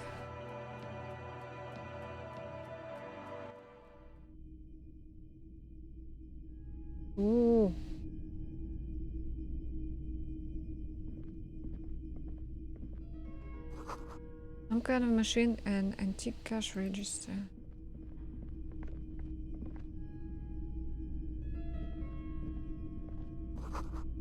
Mostly military wear with a few more eccentric fashions thrown in. The bust of a woman, the plague simply says DEI. D. In the dark, a film projector is wearing away. What else is there? Oh, that's a guy in there. A typical Martinez streetlight sits among assorted floor and table lamps. Let your gaze run over the streetlight. The light pole has been carefully cut, and the wiring has been redone and attached to a standard indoor plug. The light buzzes faintly, but persistently. This would make quite a statement in your living room. Is that a streetlight? Yes, officer. As you see, it's in perfect working order. His manner is casual, but his speech is careful, measured. He wants you to know that he has nothing to hide. Where did you get this? It was brought to me to be altered. We are not here to investigate the theft of city property. You have to admit it's rather clever what he's done with it. How much for the streetlight? 700 real. Oh shit. A bargain, I dare say. I out of your mind, there's one like that on every corner. Even taking into account the risk of obtaining the light, that seems a bit steep. 700 sounds about right. Imagine it wasn't easy. Turn off that street lamp. Nah. There's also the matter of rewiring, but the most important transformation is the light's placement among ordinary indoor fixtures, which has adjusted its morphological field. The light became suitable for use inside the home just a few days ago. There's nothing else.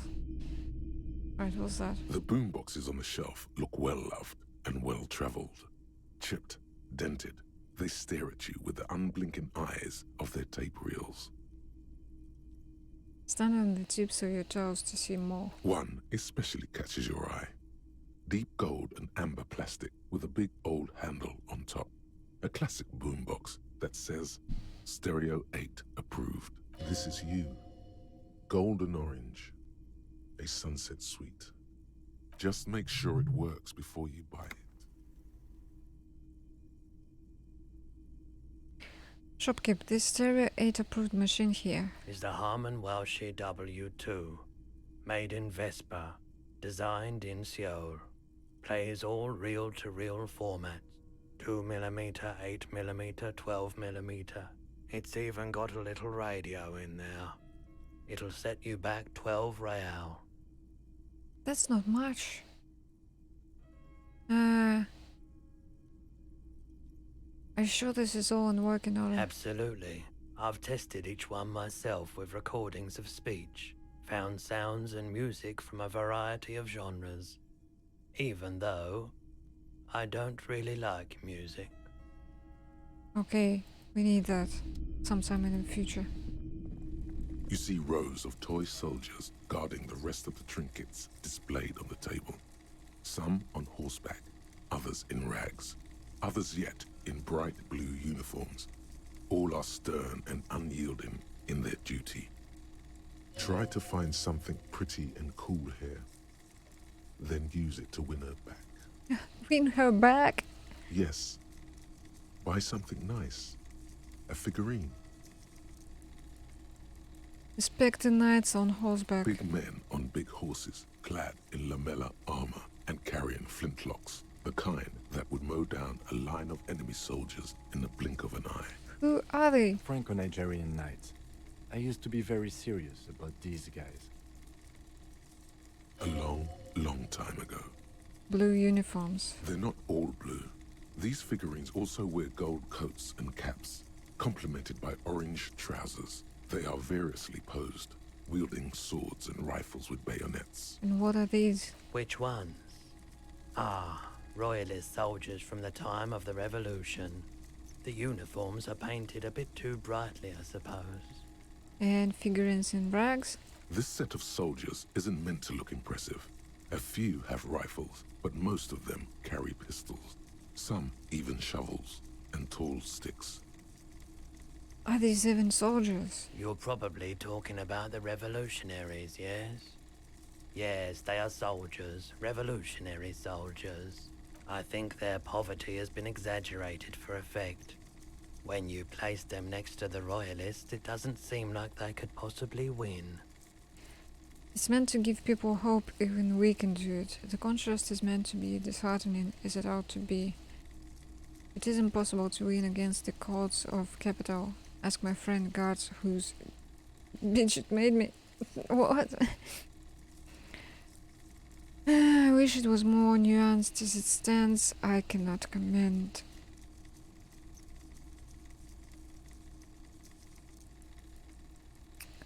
I think second one. I don't like either set very much, to be honest. But there are many parents among my customers. Dig up a truly cool figurine. Everything Fuck. you pick out seems faded, chipped, and sad somehow. Most of them are just broken toys. This was what interfacing. God damn it. Alright, can we talk to him? It's not often that I see officers from the RCM in my pawn shop. What can I do for you? His courtesy is not insincere, but he prefers being alone with his projector, just watching the movement of light across the walls of the shop. Sorry, I feel like I'm interrupting you. It's shameful how insufficient the police presence is in these parts. Now that the ICM is here, tell me, have you had any trouble lately?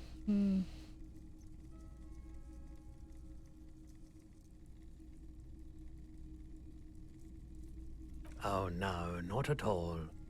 I guess I haven't had many customers lately. RCM or otherwise. Who are your customers usually? All kinds of people come through here. Locals, travelers, people looking for a deal, people looking for a keepsake. People who are terminally bored. As you can see, I have a wide selection of goods for everyone to choose from. Quite a collection indeed. Typical vacuous consumerist objects. Honestly, I think some of your selections are, press your fingers to your lips, more tasteful than others. This business plan is all over the place. You should specialize, zoom in, recapitalize. I don't understand what this one is about. Quite a collection. It keeps me entertained. His attention is drawn once more to the play of light and shadow of the walls on the walls behind you. Ah, we can sell something to him. What do we have? That's not it. Oh, inaccessible. Okay.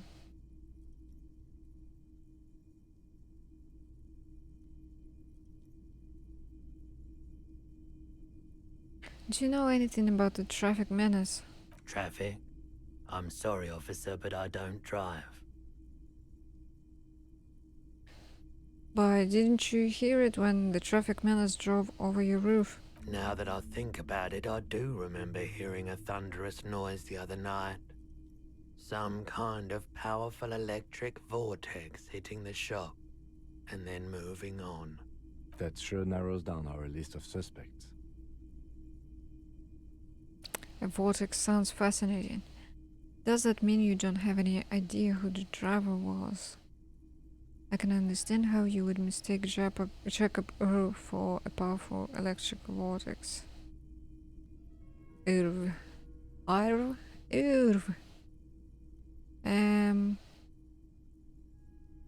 Yeah, it was pretty wild.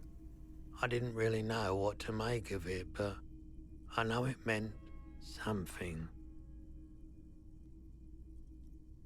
Taking electrochemistry.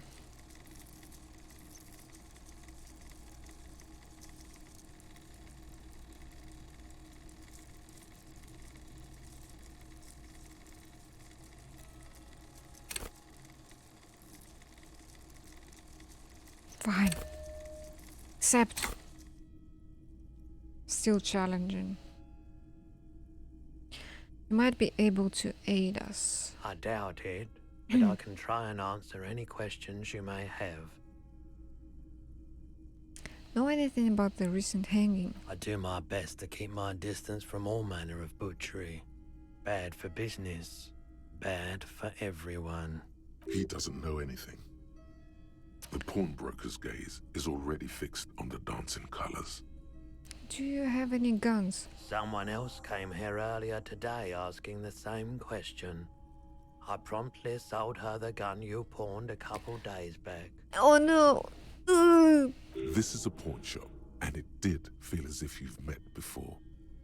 Oh God. Oh. The lieutenant shifts from one foot to another, alert. Wait, I sold you my gun? You were adamant about getting rid of it, officer. Said you were undeserving of a service weapon of the Revachol Citizens Militia. And I don't like keeping guns around the shop for long. Off-the-charts photon emissions. The unhealthy kind. He's not telling you the whole story. It seems he's trying to spare you. I feel like there's something you're not telling me. You weren't quiet yourself, officer. What was I like? You were very distraught. You said the gun was a threat to your life and that you can't trust yourself with it tonight. And that you need the money. When I said that I don't normally buy firearms, you put the gun barrel in your mouth and sort of sucked on it. Then I agreed to take it. Very normal behavior. You must have been in great shape.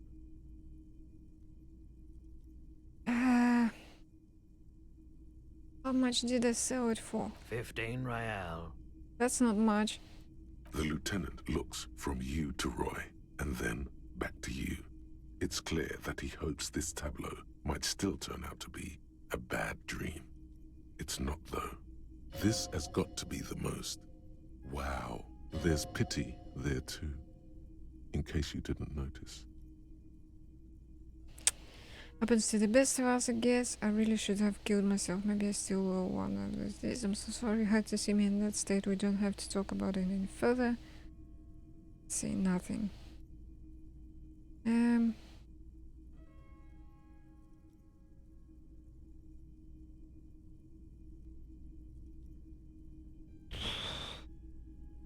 Happens to the best of us?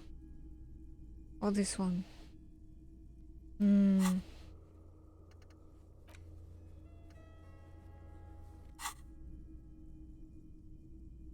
It certainly does, especially in Revachol. Was the buyer a policeman too? She didn't seem like a policeman, although she kept referring to herself as a pig, which was odd. I found her interest in the gun a bit obsessive, but I was just happy to get rid of it, and of her. Truth be told, she was terrifying. Right, so let me get this right. You sold your sidearm, issued by the Citizens Militia, and now a civilian is running around the streets of Martinez with it? Miraculously, his face does not reveal what's happening inside. There's only one explanation. She must be one of my rebel fans. Maybe she's vigilante. She wants to prove she can do our jobs better than we can. I don't like it either. What if she intends to commit a crime and blame it on the Citizens Militia? I'm sorry I sold my gun. Oh, I don't like it. You're right that she could cast aspersions on the force. We have to find her. Any idea where I can find this buyer? My apologies, officer, but I have no idea where she was coming from or where she went. A needle in a haystack. There is nothing you can do about it now. You'll just have to hope you luck upon her somehow. At least now I know how I lost my sidearm. Of course.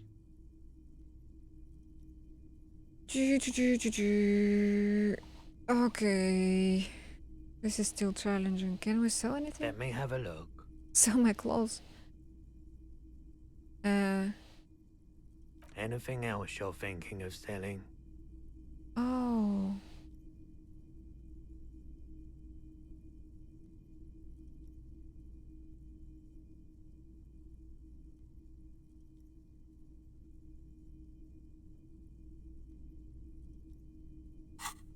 Nothing. Another time, perhaps. Well. Hey, so we've been monitoring you internally, and now we know your copo type. Copo type. Wait, there are copo types? Yes. Guess what's yours? Cool cop, some kind of weapon cop, sorry cop. I'm sorry, I'm not sure. I'm sorry you had to monitor me. No, you're the sorry cop. The cop who's sorriest. Let's make it official then, shall we? Huge lack of enthusiasm going on in here. What are other copo types? Oh, you know.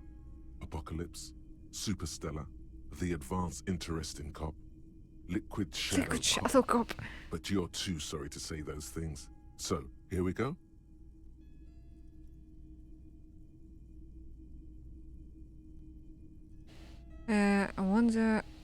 I want the other copo types to be jealous. I'm sorry. You know, I'm not sorry. I changed my mind. No, you don't. Come on. You'll be back to saying sorry in 2 minutes. Stop wasting time and begin the repentance. Fuck off. Wow. Okay. Fuck off. Maybe we were wrong about you then.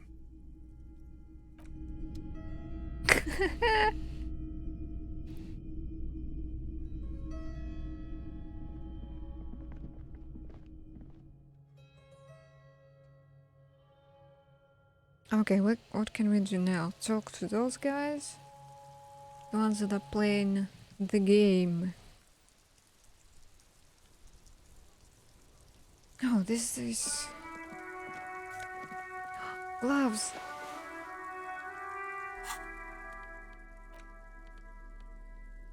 Ah, electrochemistry.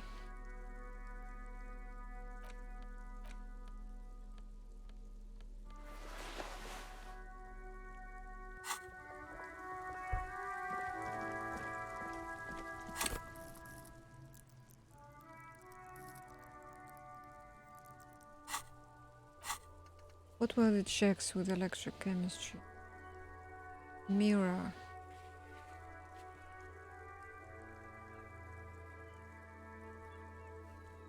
Bird's Nest Roy.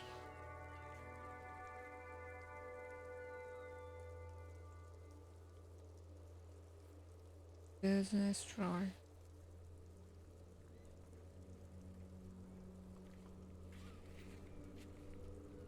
Okay.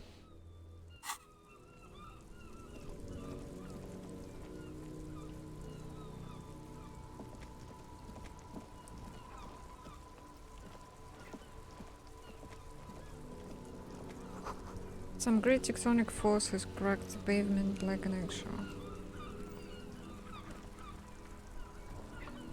Yes? No, wait, I wanted to click on this. The worn and beaten wooden planks of the bench do not look overly comforting. We can sit on benches after we've solved the murder. Okay.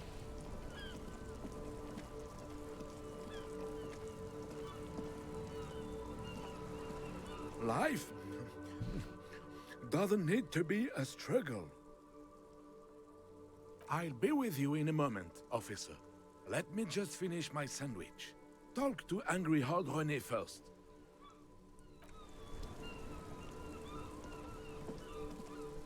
Have you no shame?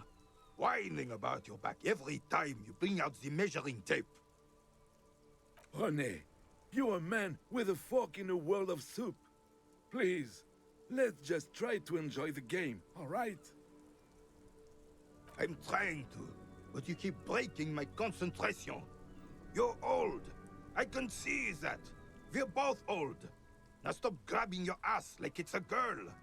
These manly men are playing balls. This is a ball game. Grab a ball and play it. Don't ask questions. Shoot first. Ask questions never. Alright, I got this. Ball time. That's the spirit. Don't even waste your breath asking about the game. They wouldn't know anyway. They're way past their prime. But I observe them first. See? Your munching and complaining have ruined my concentration. The man throws a metal ball toward a smaller wooden ball in the sand, missing it by a meter. Ah, mon Dieu. The pain in my back is unbearable. I can't even say if it's in my back or hip anymore. Feels like it's in both. He tries to measure the throw. I hope you pass out from it. You goddamn jellyfish. Men like you are the reason this nation is sinking. Standing tall and proud, he looks at his partner with disgust. Trying to throw something as close to a predetermined point as possible. Measuring. This must be the age-old game of petanque. Shush. Ignore them. They don't know what they're doing. They're old. You are letting down yourself and the team. Get in the damn game already. I'm on it, coach. Eyes on the ball, Dinky Winky. Oh. Oh, fudge. Oh, no. It was a much higher chance before. Okay, what if I kill this? Ah, it's too late. Sure, officer. I am René Arnoux. And my specially abled partner here is Gaston Martin. How can we help you? The man in the uniform stands before you, tall and proud. You seem to be playing in a crater. Yes. The terrain here provides an interesting variety to a familiar game.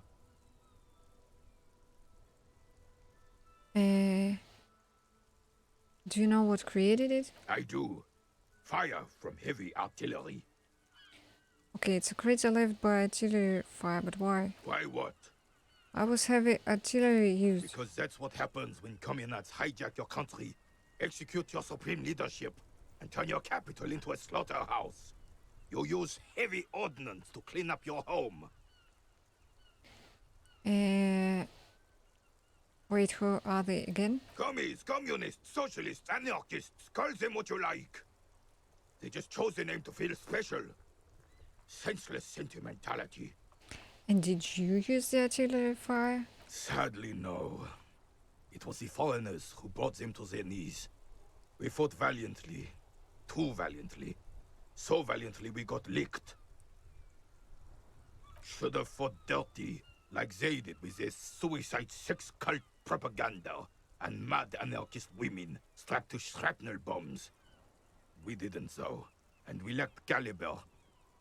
God bless him, but the suzerain's cannons simply weren't big enough. It was probably a bit more complicated than that. Why show them here in Martinez? They should have chosen a place away from people and buildings. I understand that bomb this place too. Why show them here in Martinez? Yeah. Because this place is a damn beachhead. Had to soften the commies up first. The beachhead? Yes. The military coordinated amphibious landing to take back Revachol. Martinez was used as one of the 3 footholds in Revachol during Operation Deathblow in 08. The other 2 are off in Stella Maris and the Delta. Deathblow sounds grim. Not thoroughly, not thoughtfully, and turn to look northeast. Shake your head and look down at the crater. This here is Blood Ground, where coalition boots first made landfall and cleaned those rabid dogs out. Most likely, we're playing pétanque on their mangled corpses. Blood Ground. you got old René going there. Like he isn't hungry enough already.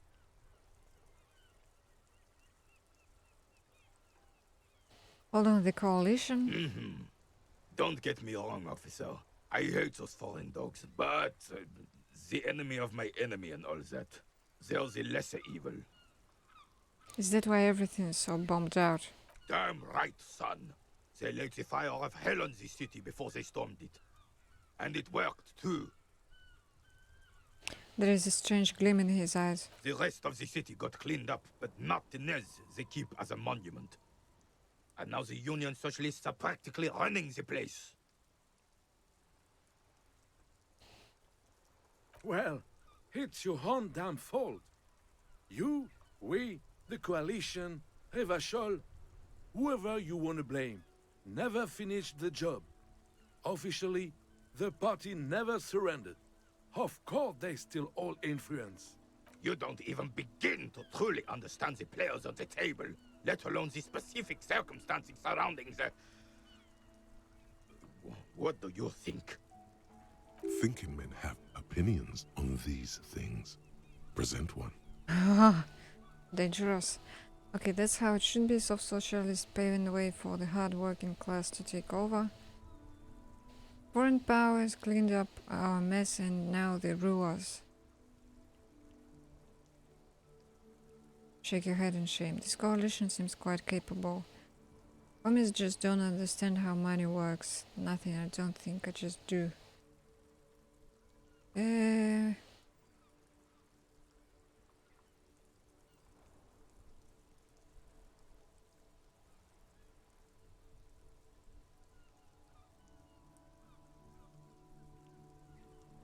Foreign powers cleaned up our mess and now they rule us.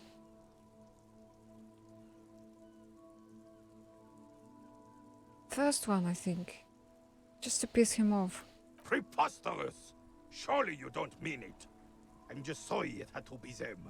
After 8 years of fighting those commie hyenas, boiling cats for food and drinking my piss in the mountains.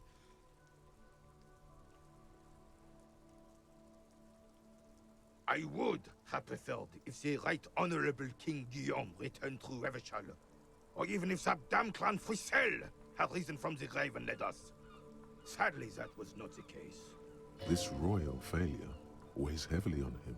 Instead, all that is just, holy, and beautiful in the world was wiped away, and now it's neon signs with toothpaste ads everywhere. Foreign influence peddling garbage and stupid music on the radio. This is just what the commies wanted. This was their plan all along. This is what they wanted to replace the role of the suzerain with. Who was this Frisell? Damn Frisell. He was the king we couldn't protect. The Carabineers failed him, and the crown. He died in the hands of the Hyperlay, in a very public execution. He slouches as he says that. It makes him smaller, admitting they left the king to the mob. He mentioned Guillaume. A true king in both blood and mind led Revachol before Frisell. He would have been better, but the damn commies drove him into exile. Some manner of self-deceit is present in his thinking. Sounds like this Guillaume abandoned him, and he doesn't want to admit it. What exactly is a suzerain? The suzerain is the king! Has everyone forgotten already? They've forgotten already. It's no use talking to you. You were still in Daddy's balls when it happened. When we took our last stand against the filth and rode the cavalry straight into gunfire.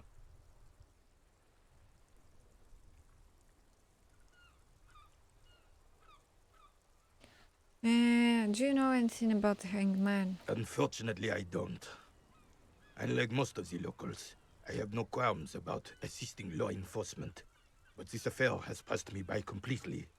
And most of the locals? In Martinez, the union is the law. So can you really blame them? But you don't have a problem with cops. Cop is a pejorative term. I don't have a problem with policemen. On the contrary, I admire the effort to bring order to our streets.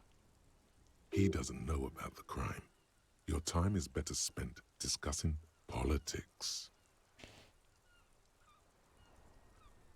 What about police women? I'm confident they are indispensable in regard to all the paperwork and other administrative duties.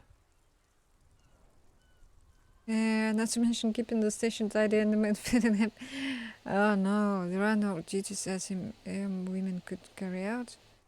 Try to avoid voicing opinions on controversial matters. Let's just drop it. Second one. But you must agree that nature, in her infinite wisdom, has made men more fit to perform certain, more challenging tasks. Don't you, officer? I want to screenshot this. Can I actually go up? Yeah.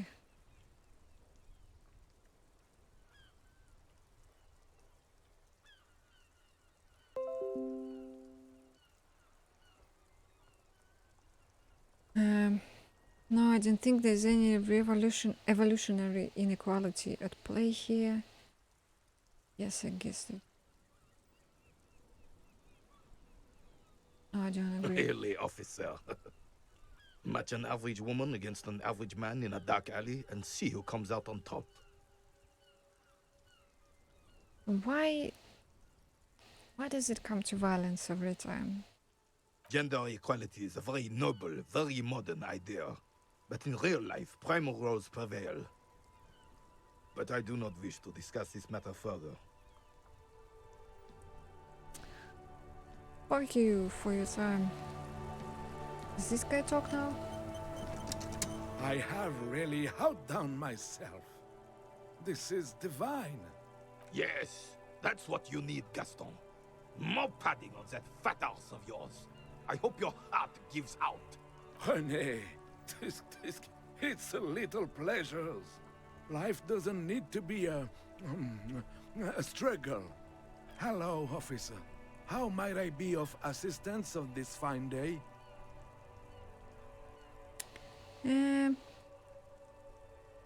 What do you know about the dead man? Let me think. I heard someone was hanged and left on a tree for a week. But that's all I know, really. Come on, we must have heard something. No, officers, I'm sorry. And I really would like to assist. You are both good guys. I can see that. Then help them, you wimp. You have plenty of shoulder with the ghost caviar in the Union. Someone must know something. He means caviar socialists. I wish I could, but I just don't know anything. I always keep my nose clean and don't gossip. Everyone knows and respects that. Odd. He doesn't seem to be lying, but there's something off here. Sounds a bit like you're holding back. I'm not even anyone. Of course he's holding back. His mouth is so full of Union prick he can't even speak properly. Can I at least finish my fucking sentence before you piss on it? Is that okay, René? I'm not anyone important in the Union. I just know Evrard. I'm not anyone important in the Union, so he is in the Union. Who's this, Evrard? Evrard Claire. Everyone in Martinez knows the Claire brothers. I taught these boys human studies and history in the gymnasium. What do you know about history? You never witnessed history, only heard about it years later, when it had already moved on. You don't know history. The old soldier mumbles something under his breath and turns to face the sea. There he stands, proud, rigid and alone, like a cracking marble statue. Let's try not to get caught in a crossfire. Did the light change? What just changed? Something's changed. Lest we leave riddled with bullet holes, this animosity is ancient. Are you a Union member? Oh, in many ways, yes. Like an honorary member. I attend meetings and parties, help with little things. Everard, Edgar, and the older debarders all know me. So you're not an actual member? Not in the technical sense. I don't have a vote or a membership card. But Everard keeps me on the payroll, just for the little things. So that's what it was before. Him hiding something. He tries to make it look like he's a big deal in the Union, and now the illusion is disintegrating before your and Renee's eyes. He doesn't know anything, because no one tells him anything. He's an outsider. Of course he's not a member. He's not a member of anything. I knew that. He's a Weservein. Turns the way the wind blows and tries to look important. I hate the socialist rabble, but even siding with them is better than living your entire life on the fence. Never committing to anything. Pick a damn side already. What are the little things? Writing work mostly. Occasionally, he needs something written, and I happen to have a way with words, people say. What kind of things do you write for him? Oh, nothing official, I assure you. Just essays for the newspapers. About Martinez and how things are and how they could be. Everard and I have these long talks where... Well, he tells his little penman exactly what to say. It's commie propaganda, plain and simple. You should be ashamed of yourself. Are you a career socialist? I don't even consider myself a regular socialist. Regular? Politics is not really something I involve myself in, officer.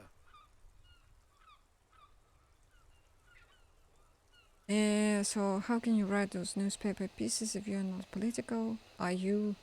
So you are a Weatherwain. But you need to believe in something, freedom, the people, racial, or even money. It's smart, I keep my nose clean too.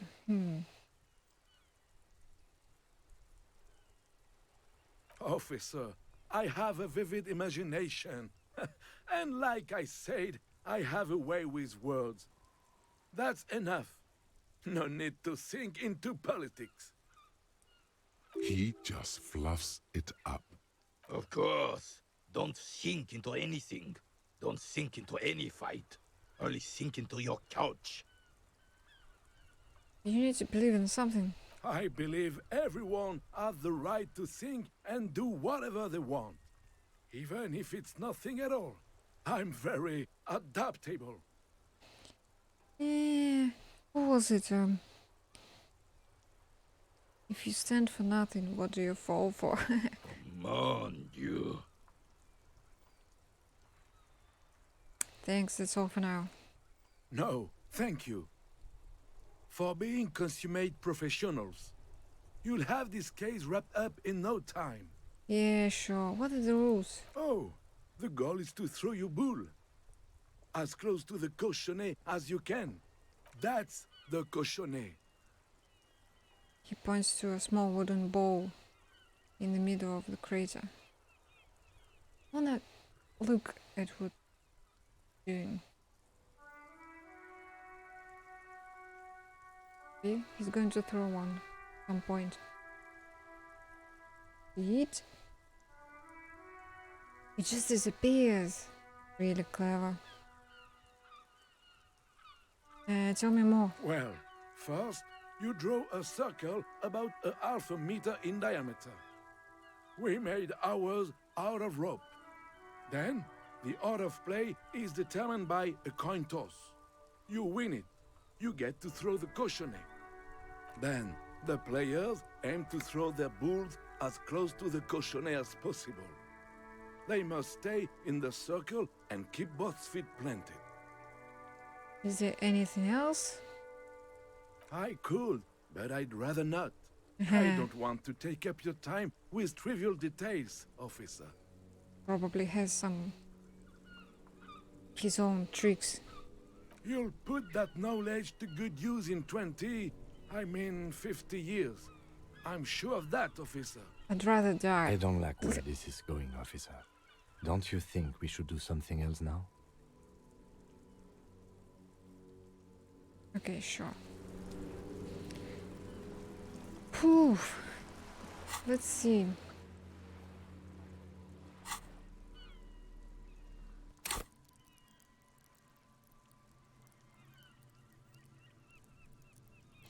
No skill points. And also...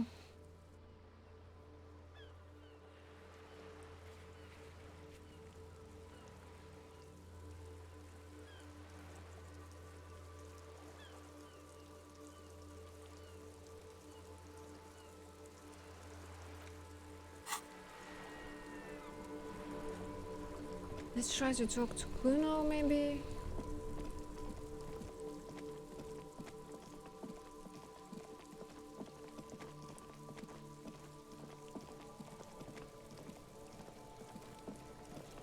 Fuck does Kuno care?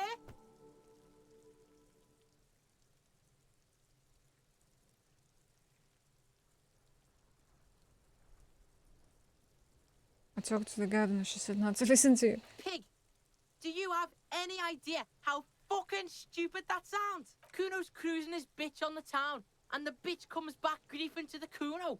What is up with that? Get the fuck out of here, fat ass. Oh. Those pants are too small for you. The pants are totally okay. Don't listen to her. She's trying to give you body image problems. I want to discuss the body. The fuck about it? Wait. You're nothing. testing Kuno. Get lost. Crime scene? Yeah. The kingdom of Kuno. The fuck do you want with it? Dead man's clothes. Yeah, Kuno doesn't know shit about that. That shit is beneath Kuno. I need to know. Listen. Kuno doesn't care about this small time shit. Just listen. Kuno saw what you did there, dumpster diving. Sad shit. Kuno could hook you up with some sweet rags. Shit like Kuno's wearing. Your size, good price. 500 real. Wait, I asked you what happened to his clothes. You must have seen them lying around. Already didn't me what's so great about these pants. No, you don't know anything about tampering. I'm investigating. And I already have pants. No, his clothes. Look, Kuno ain't seen shit lying around. Except for that up there. Now you want performance gear or not, Grandpa? The lieutenant remains silent, but his expression couldn't say, "I told you so," any louder. Alright, entertain me. Pig, these are found modulars. Liquid fit, performance crotch, urban survival shit. Made in Mirova by scientists. Pants scientists. Believe it, you need this shit. He unzips his jacket to give you a quick peek at the plastic wrapped pants. They are graphite, black and look brand new. These could drastically improve your chances of survival in the urban wilderness. Urban wilderness? Coach Physical Instrument endorses these pants. They are tartan ready. They will also make you into an idiot.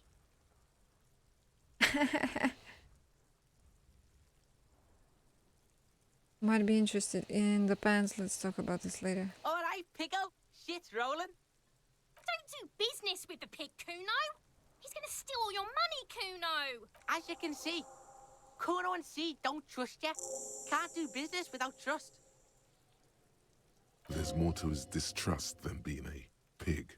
He feels threatened by something obscure in you.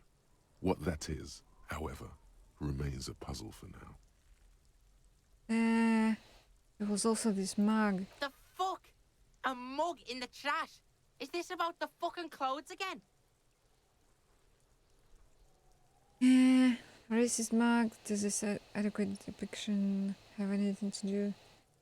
Does this coin better not taken out of its historical context mug have anything to do with it? Actually talking about this makes me uncomfortable. This is a racist mug. Yeah, Kuno sees where this is going. Kuno's got that fast brain. You saying you pigs are after the mug fucker, 'cause he's the clothes fucker? I can't hear you, Kuno. Speak louder, Kuno. That's exactly what I'm saying, Kuno. Someone has tampered with the crime scene, cleaned some of it up. Shit, that's tense. Someone's going to the beat-down basement, huh? Mug guy gonna get tied to the radiator. He nods in approval. Kuno doesn't know who put that shit in there. And if he did, he wouldn't squeal. But if you find out, maybe you can... Tell the Kuno who it was. He's curious. He likes putting 2 and 2 together here. Oh, Kuna, you like to feel... You like to scratch your little brain sometimes, don't you? Stop turning into a pig, Kuno. They're trying to get you hooked on the snitching. Get away from my Kuno. Yeah? Get your bacon shit away. Kuno doesn't like to be seen with the popo. Get your shit done and out of Kuno's face. Yeah, whatever. Kuno doesn't give a shit. Kuno doesn't fucking care. Yeah, sure. Alright, some progress. Who else has unauthorized access to the trash? May take a while.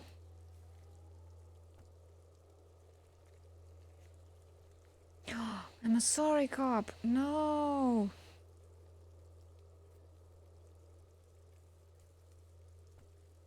Communist fascist. Really? Moralist. Good cop, bad cop. Honor. 3 people killed, 216 cases. Alright, we need to change this to something other than... I'm a sorry cop. How? There he still is, looking right through you with his white. Okay, there's nothing new.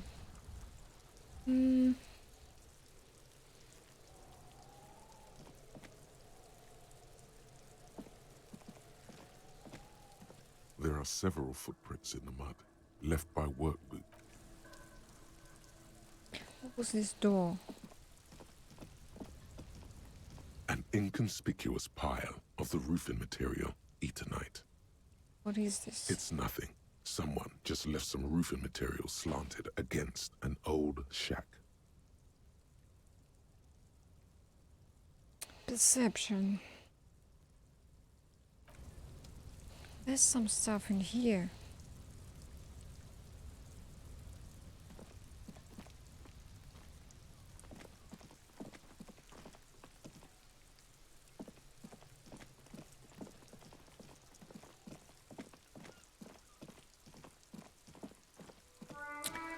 Okay. Oh, we didn't look at this. You see a set of tire tracks in the brown slush that covers the plaza mosaic. Cop habit. You look at everything. This isn't case-related, you think. What kind of vehicle? Hard to say. Your vision is blurred and you're having difficulty concentrating thanks to your relentless hangover. Okay, we might retry this. No. Shit. These tracks are not interesting at all. Let the street sweeper just sweep them away. Okay. So we can chat to people around here.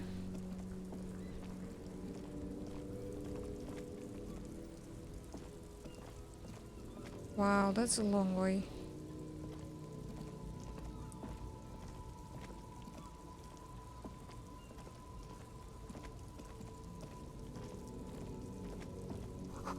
Bold slogan Humanox covers the truck. An old monument stands in the middle of the traffic island, pointing toward the sea. It looks as if it's been reassembled piece by piece, secured and mounted in the air with the aid of numerous ropes and rods. Who is this? A silver plaque on the statue's pedestal reads, "I am Philip III, the Squanderer, the greatest of the Philippian kings of Revachol, son of Philip II, the opulent, father of Philip IV, the insane." The insane.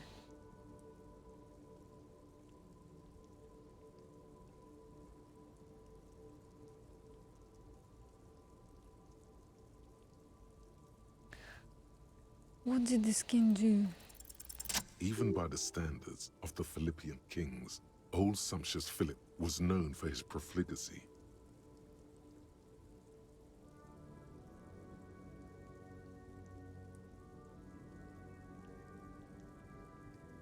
Well, he blew through the whole national treasury, starting the decline of one of the penultimate century's greatest superpowers, the suzerain of Revachol.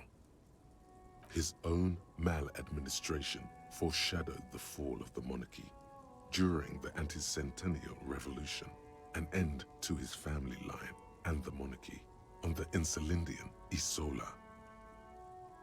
How did he manage to blow through the entire national treasury? Stories have it that he had his bedroom converted into a treasure chamber, where he stored unfathomable wealth. Krugerrands, bars of gold, ornate weaponry, armor, and various chalices. He called it the Sol Aurum. It was obscene. There were whispers he slept on a huge pile of gold-dipped feathers, like some obese dragon, instead of a bed, like a normal person. The man certainly knew how to live. Necktie. Shut up. I would like to sleep on gold. The king is the king and he can do anything. Which really, there's no way that's true. Deplorable farce, no wonder everything went to shit. Yeah. But wait, you haven't even heard about his fabled cocaine addiction. The what now? You see, old Philippe wasn't just good at squandering the national treasury on gold and ceremonial weaponry, he was also a prodigious snorter of nose candy. Not just any nose candy, though. We're talking Royal Philippian Blow, allegedly twice as potent as the stuff you find nowadays, and purple. Philippian cocaine was purple. Damn. Okay, what is nose? It's cocaine. Okay, cocaine. He's talking about cocaine. This is a lot to process. So he was addicted to nose candy, a bloated druggie. That's what the revolutionaries said 150 years later, right before they emptied out the royal mausoleum and dumped His Majesty's mortal remains in the Insulindian Bay. That's a lot to process. His Majesty's courtiers said it helped him connect with the higher realms. Seriously, he still wants to know? Cocaine. Of course, that's obvious. Okay, what's he buried now? Beneath the cold waters of the Insulindian Bay, thrown there by the revolutionaries after they cleaned out the royal mausoleum. And the statue? The original was blown apart by communards, then further damaged during the landing of the coalition's airships during the turn-of-the-century revolution, when Martinez was leveled. Most historians think the coalition's hasty landing may have ultimately saved the statue. If the communards had more time, they would have reduced it up to even finer pieces. And who restored it? Some years ago, a group of liberal, artistically inclined individuals, designers mostly, thought it would be ironic to restore the statue of the most wasteful ruler of Revachol in the poorest part of the city. The statue is supposed to capture the moment it was blown apart, like an instant frozen in time, a rare butterfly trapped in amber, floating on a sea of shit. That's funny, so... it's brilliant, so funny and nihilistic. People in Martinez tend to disagree, as do many prominent art critics and thought leaders with more nuanced social awareness than the young ironists. Philip III, the squanderer, however, with his bronze face up in the air, doesn't seem concerned about what the hoi polloi think of him in death. Not that he ever did in life either. Yep. What's this? Tank top. Physical instrument. Physical instrument there too. Any checks with that? Go.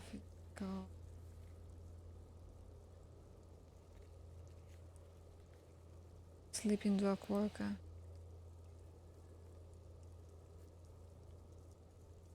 Challenging.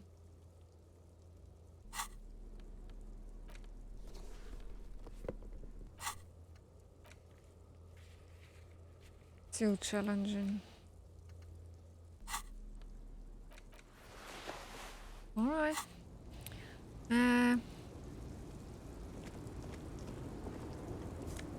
Money.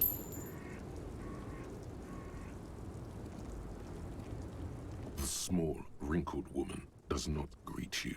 She nods along to something on her radio. A photograph is clutched in her hands, and there is a warm smile on her face. The photo, an ambrotype from the turn of the century, as golden as her smile. It's the warmth of a winter night's fire. Maybe she could give you comfort and shelter, some cigarettes and food money. Maybe she's your... Grandma? Snap your fingers in front of her face. Excuse me, I'd like some questions. Ask some questions. Nothing. Her smile just keeps widening. Her hair is gray like lead. Excuse me. No response. Wherever this woman is, your words fail to reach her. Wait. Oh. She's just a distracted old woman. Better to leave her alone. Why? Why? I just told you why. Okay.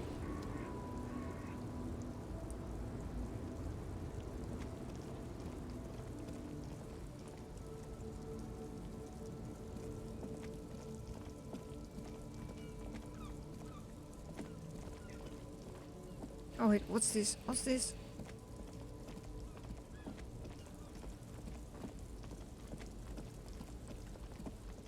Ah, this leads to the strike or something.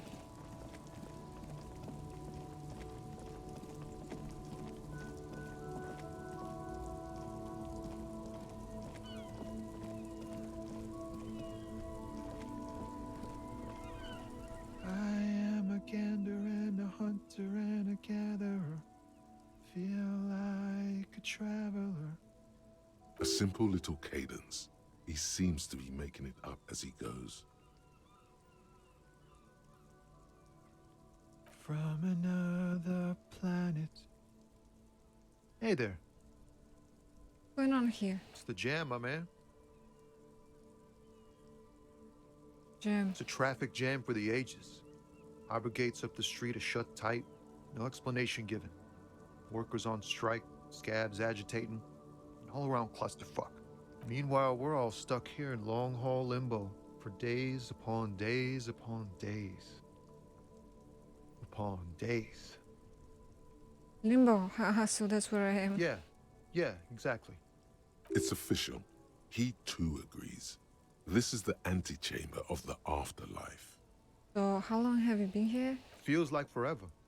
Like I was born on this here roundabout and this was all I ever knew. Just me and the metal and the tires, the oil and the fumes of mazout.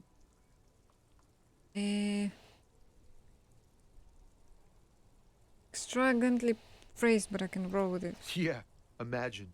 It's been a whole week already. A week. Behind the laugh, however, a touch of sorrow. So tell me, what do you need?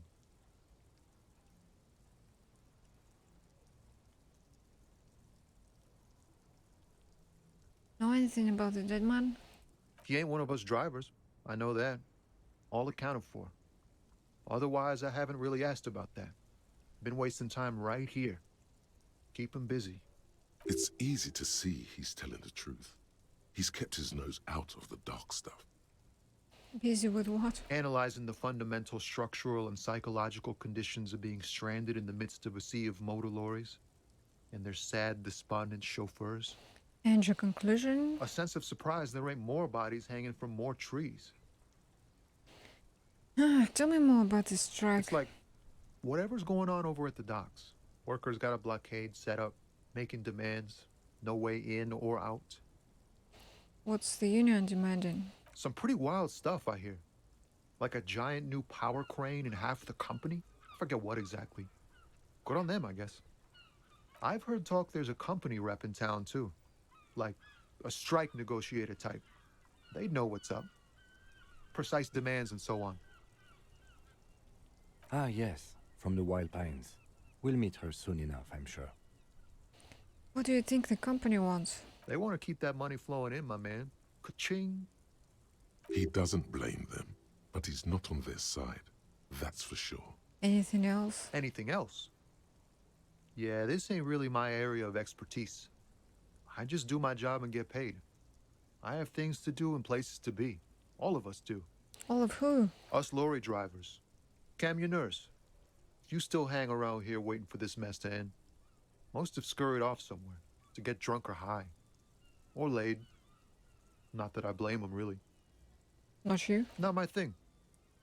Chasing transient pleasures is a drag these days.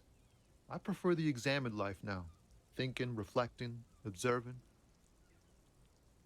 He glances down the road toward the horizon, a glint of something in his eyes. What's better than chasing transient pleasures? The more transient, the better. When one's ended, you can get onto the next one. He tries his best to look nonchalant, but there's a rigidity in him, as if trying to conceal something warm and deep beneath a cool exterior. What are you hauling anyway? Oh, high-grade narcotics, illegal firearms, stuff like that. Relax. He's merely joking. Wicked always wanted a friend in the underworld. Ha! No, I'm joking, my man. Found runs a nice, clean business. This haul of cargo is mostly sporting goods. You know, tracksuits and that kind of thing. They usually get shipped to Grad in the Occident. Though we've been making headway in the Il Moran market lately.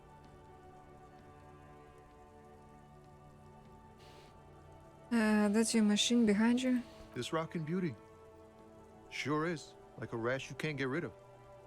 You interested in heavy-duty cargo machinery? A motor lorry, also called a camion, on Caillou and neighboring islands.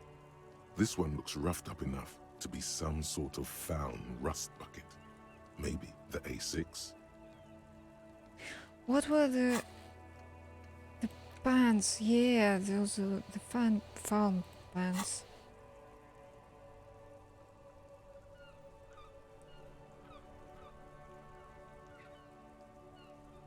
Is that a phone A6 you got there? Good eye, my man. Yup, she's an old one, but reliable. Me and her spent a long time together. There it is again. A little touch of sadness beneath his cool. He thinks he's spent too long in this lorry. Could I get one of those tracksuits you're hauling? We're pals and all, but I can't just freely hand out the merchandise. The bosses won't be happy. Right. The man taps his fingers rhythmically against his arm. Get a spare change. Huh? Oh. No, I ain't got any money. They don't want to pay for unfinished work. The Who? bosses, man. The bosses. Makes sense, first work then pay. I don't know who these bosses think they are, but that sounds like a good arrangement for them. So, you bro got it, what else did I have to ask here? Yeah. Them, yeah. Yeah, it sure ain't good for me. Or you. I'd spare a coin or two for a city cop down in his luck. If I had saved 4 myself.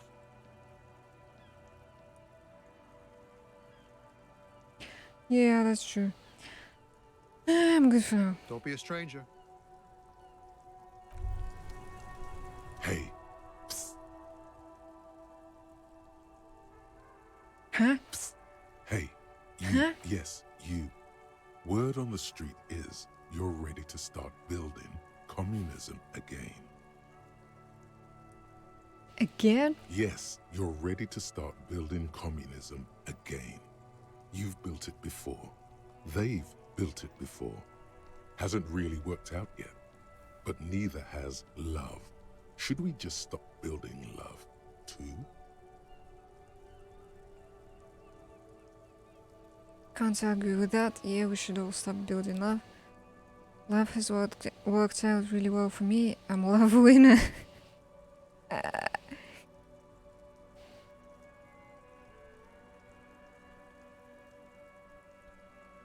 Why would stop building love? What? No, we shouldn't stop building love. Eh. Good. We need tender men like you building gargantuan communism. Word on the street is it's going to be 10,000 times larger than any communism previously attempted by human beings. What is rhetoric? Practice the art of persuasion. Enjoy rigorous intellectual discourse. How come there's a word on the You street? keep saying things like, down with the bourgeoisie, eat the rich, sodomize the landowners, No, I didn't say that. impel all people who have more than 25 No. in their pocket.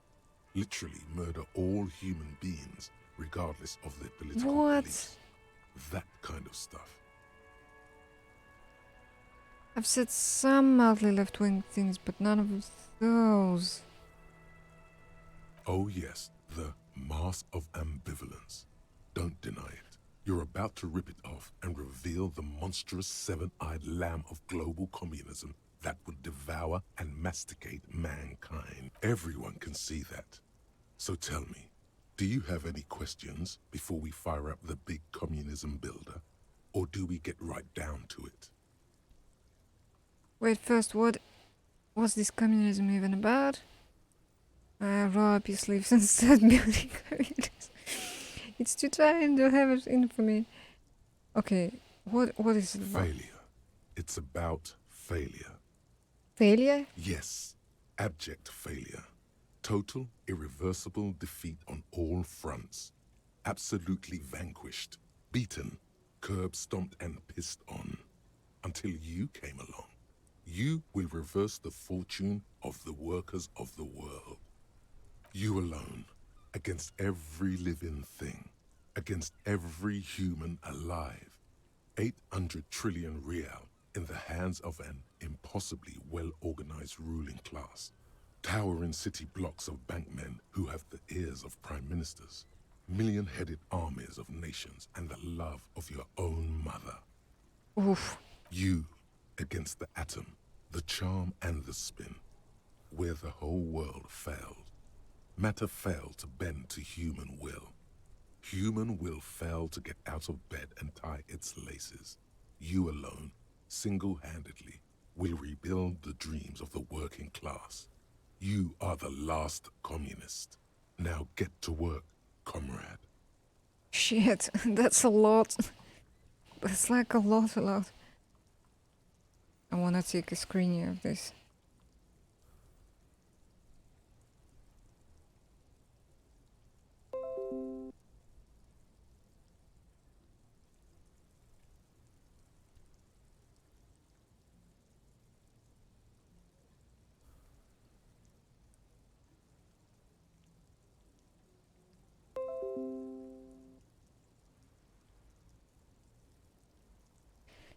Oh.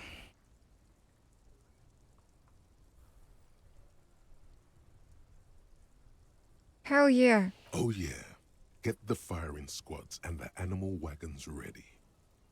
Wait, what? Firing squads? You didn't say anything about those. Too late to back out now. You can't make an omelette without breaking a few million eggs. A few million eggs? Oh shit. Oh shit. Why does it have to be about violence? Well, there's nothing I can do here.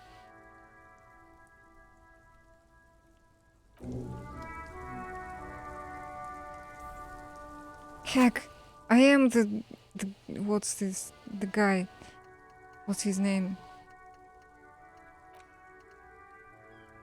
Krasmazov. Alright, my other thought is almost done. 19 minutes. Okay, maybe I can finish the thought. What can I do?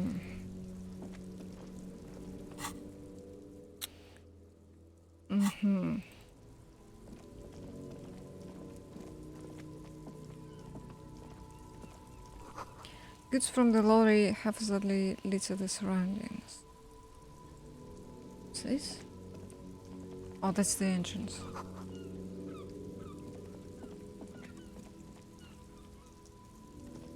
Oh, this guy. Jump Jams, popular music mag. Elysium magazine most able-bodied man. This issue hosts a top 10 list. Welcome to Revachol.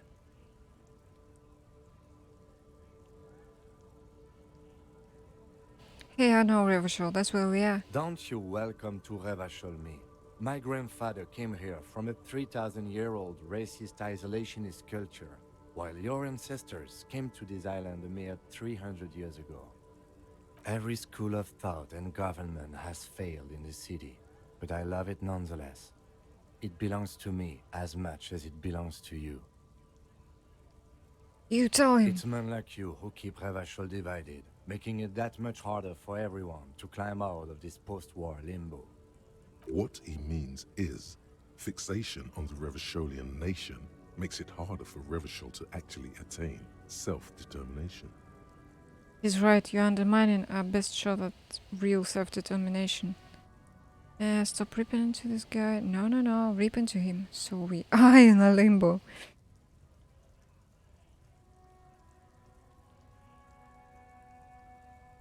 Oh, come on, man. I just said, welcome to Revachol. It's a lorry driver thing. Yeah, sure. I know exactly what you meant. You think my kind doesn't belong here, that I should watch myself and behave. But you see, I'm an officer of the RCN. It's actually my job to make sure you behave. I would advise you to remember that. Silence. The air between them becomes tense. Your partner needs backup. Now's your moment to shine. Fucking hey, Kim, I've got your back. Well, I think we all learned something here. Smile at the lorry man. Now that's settled, we have a couple of questions. Let's support Kim. You two make a cute couple. You know that? Yeah, we do. The lieutenant exhales and resumes his regular calmness. Now that that's settled, we have a couple of questions. Whatever you say, officers. He waits impulsively, cigarettes smoldering between his fingers. I found this mug in the trash, yours. Oh man, that's great. Look at that guy go. Haven't seen anything that funny in a while. Is it yours? God damn. Thanks for that, but no, it's not mine. He doesn't live in Martinez.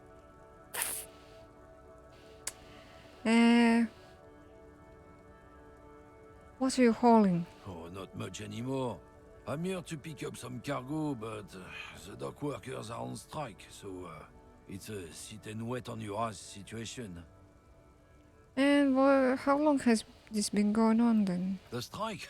Oh, they've been at it for a while. A month, 2 months maybe. But this here is just the last week or so. What kind of cargo are you supposed to pick up? Apples. Apples is exactly the kind of thing you'd say if you had something to hide.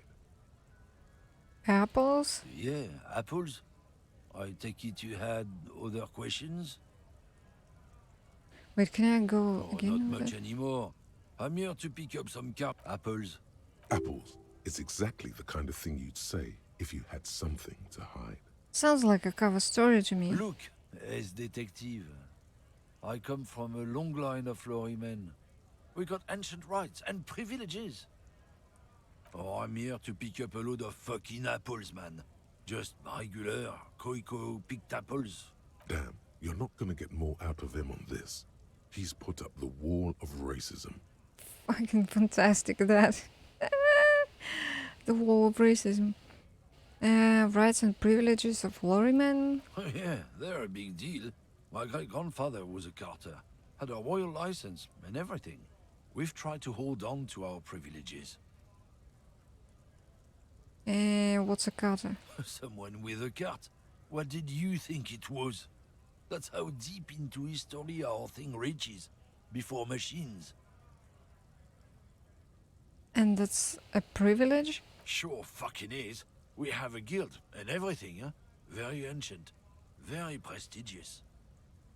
So it's kind of union. Hell no. It's a guild. Invitation only. Unions work for the rich fucks. They're basically the same. Been trying to fuck us out of our heritage in the name of profit, but you can't replace experience. Trusting street thugs with their goods is going to fuck them right up the ass. Mark my words. Generations of practice and no laughing matter. We're done for now, I guess. Fuck this guy.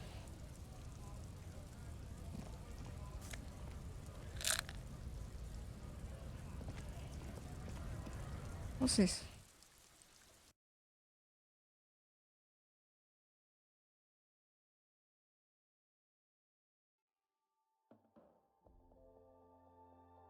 Ooh, I've never been here before. Yellow roses, dozens of them, tulips too.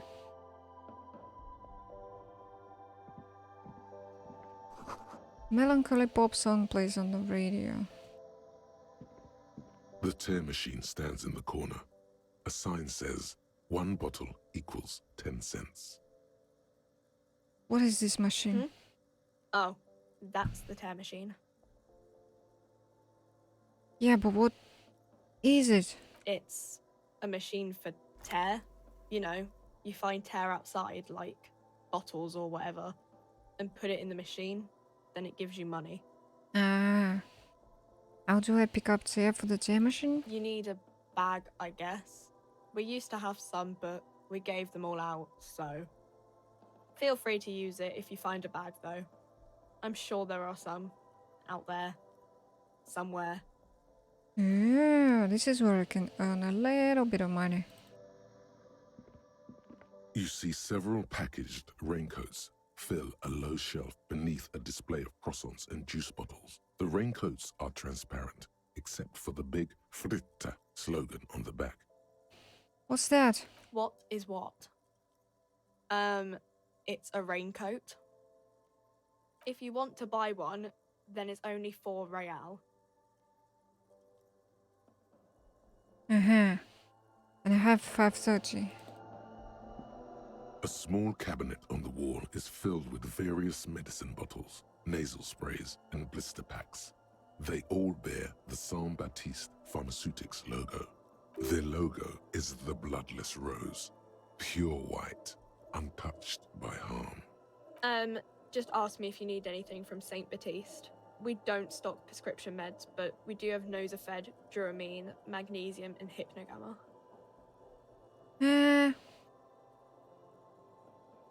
Okay, health, +3 health, morale.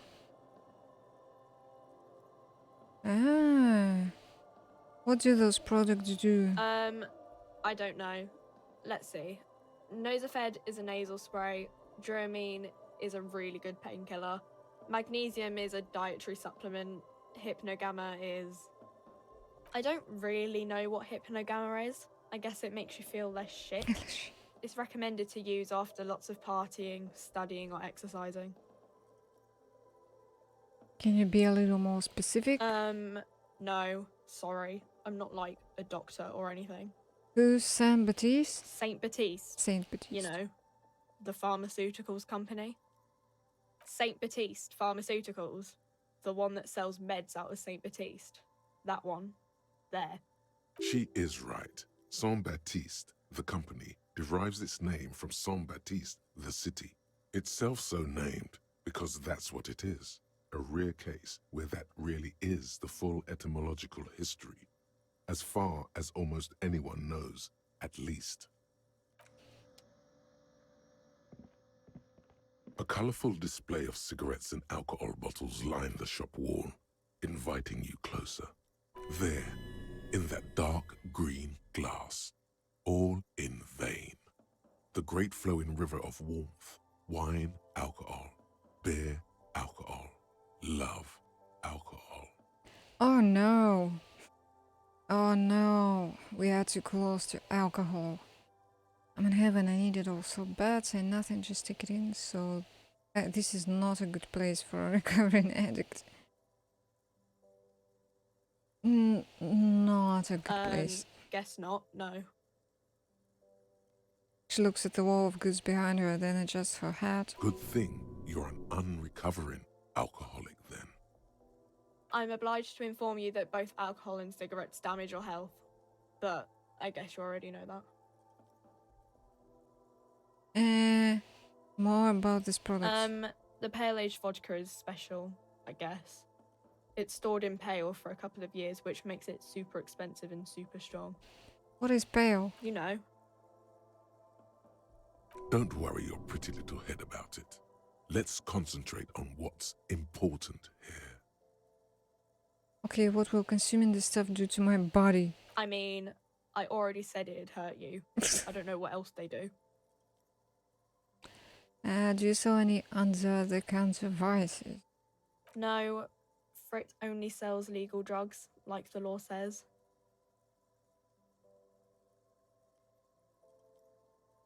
Okay, leave. What's this? The thought. Lonesome, long way home.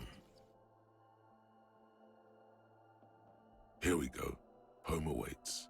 Walk past Station 41 and through the market, past the Boogie Street spearhead to the other side of the lake, the frozen eye at the center of the district. Then past the video rental store on the corner. There, at the end of a street lined with pine trees, a small house no larger than a matchbox, 11 Voyager Road. You no longer live there. Those times are gone. And so are those people. Why did you come here? Why are you still here? And where's the dealer? You have to get back to work. That's all you have now. Oh shit.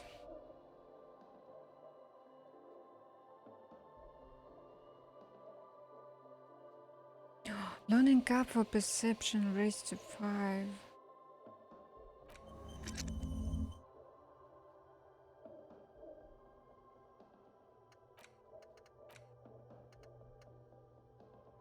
Alright, so this is done, isn't it?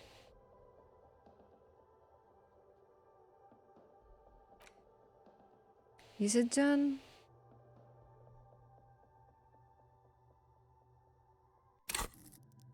Where's my perception then? Perception. Perception. There. Oof, that's a lot. See, hear and smell everything, let no detail go unnoticed.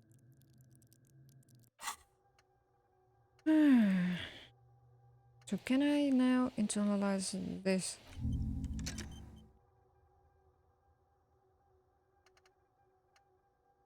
People think communism was some crazy idea that had its comeuppance 40 years ago. A fever that shook the world, never to return again. They were right.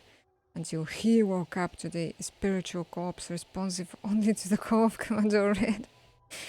Prostitutes and crowds Mazov. For him, communism is still a thing.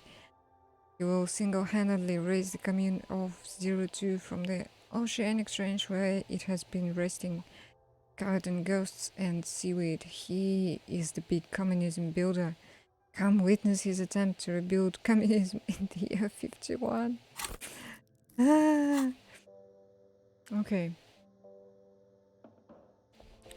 What I worry about is that there is no money. Can we maybe call precinct again?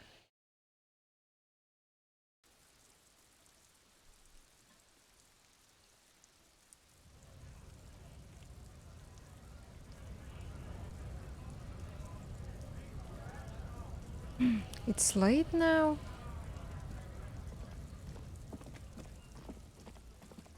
Is it getting dark? Maybe. Inside, you see a set of steering levers, a radio microphone, a pull-out toolbox, and the soft glow of... This is Precinct 57. How may I assist you? Reconnect me. Right. 10-4, come in. Fireworker, over. Do I need a financial assistance? 10-4, I hear you. I don't have the authority to grant your request, but... What does he want now? He's asking for money. Is he fucking kidding?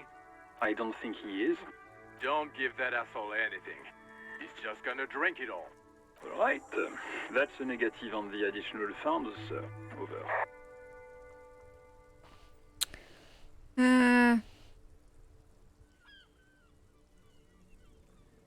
It's paramount to the investigation. He says it's important to the case.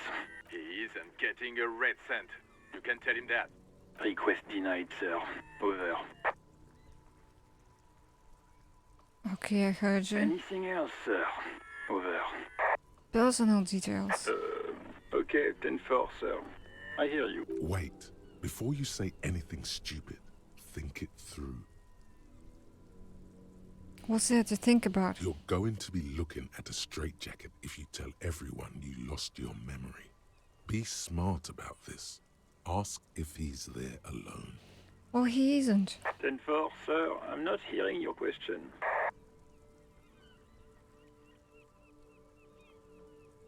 I need some confidential information about myself. I wanted to know if you got my badge description right in your report. I'm looking for my address. Please refer to me with my full name in the future.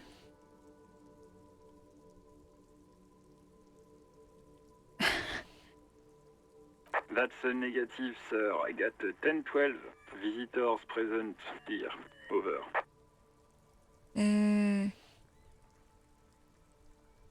My full name? 10-9, repeat message. I didn't get that, sir. Over. Stop calling me sir. What? What is it? What can he possibly still want from us? He seems intoxicated and keeps asking me to call him by his name. Mullen's drunk and emotionally aggressive. That's new. Wrap it up. Don't indulge in his drunken antics. I wanted to know if you got my badge description. What? What is it? He's still on the line? He wants to verify the information on his badge. But of course, it says Dick Mullen, High General of the Revacholian Cavalry Force.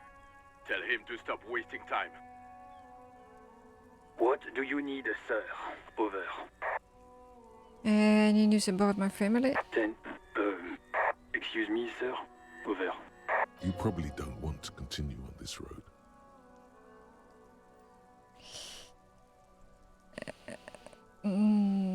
Just thought you might have heard of them, that's all. No, nothing. Come again, sir. I didn't get that. 10-9. Over. Have I ever told you about my life before? 10-4. Well, that's, Does he actually want something, or is he hell-bent on disrupting our work? He asked if he ever told me about his days before joining the RCN. For God's sake, cut this shit out! Tell him to stop wasting time and be a goddamn policeman for a change. Sir, Satellite Officer Vicmar says... I heard him. So, was there anything else? Looking for my address? 10-4. Your address? Hold up, Jules. He doesn't fucking know where he lives? Did I hear that right? Seems like it, sir. No, fuck him. Don't tell him anything. You understand? He's been hellbound for the gutter. Let him have it. Sorry, sir. Anything more I can do for you? Over.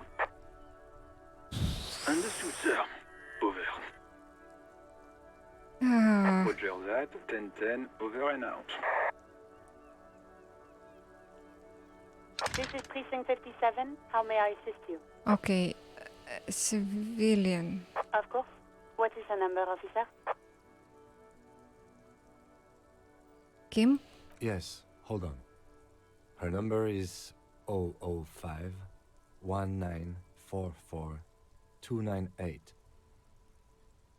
Received. Hold on, officer.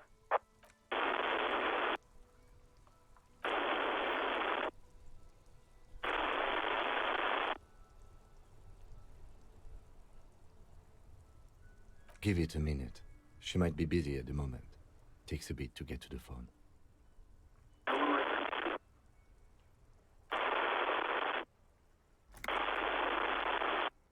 Officer, I have Sylvie Malaika on the line for you. Malaika on the line. Yes, hello?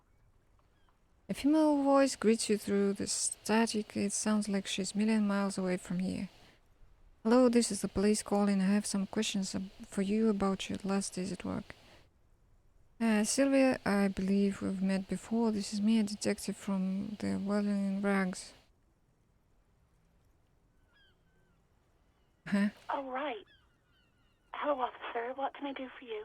You can hear resentment in her tone. She's not thrilled to be talking to you again.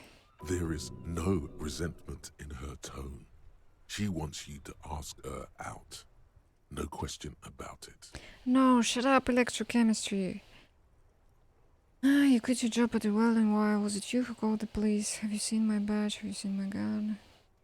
Do you know how my paperwork ended up in the trash container? Oh, we can ask her a lot. Alright, what is it you? No, not me. Do you know who made the call? No, sorry. I don't. Not a lot of people have phones around here. Copper thieves take the wires. People don't have the money to have the cables put in again. They use the Union's phone, or the one on the coast. So the Union has a phone, and there's one further down the coast. Got it. It was someone else. We'll find them sooner or later, officer. It just might take a while. Why didn't you call? What? Of course it bothered me. But I thought the Union already knew about the corpse.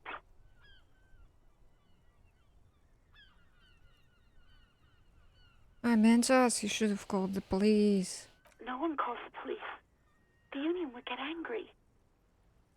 What do you mean by that? You know, what the Union says goes. People listen to them and they take care of their own, which is like everyone here. Wait, Kim. Is she speaking true? The Union is the law around here? Legally, no. In reality, yes. Martinez is de facto policed by the Dock Workers Union. Words are not necessary to feel the lieutenant's discontent for the situation. Looks like there's a limit to my authority. Then tell me, why exactly did you let the corpse hang in your own backyard for weeks instead of calling us? I see, maybe there's something else you can tell me about.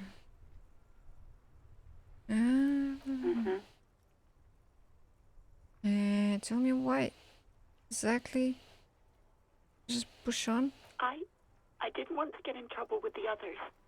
Push her further. Show her the error of her ways. No, don't push her. It sounds as if she's about to cry. Okay, let's back off. You do? What else can I do for you? Okay, next question. Go on. Have you seen my badge? Yes, I know who you are. You're a police officer. The law. This exact conversation has happened before. Establishing authority before this young girl seems to have been important to you in the past. Don't go there again. My badge is missing. Oh, no, I haven't, sorry.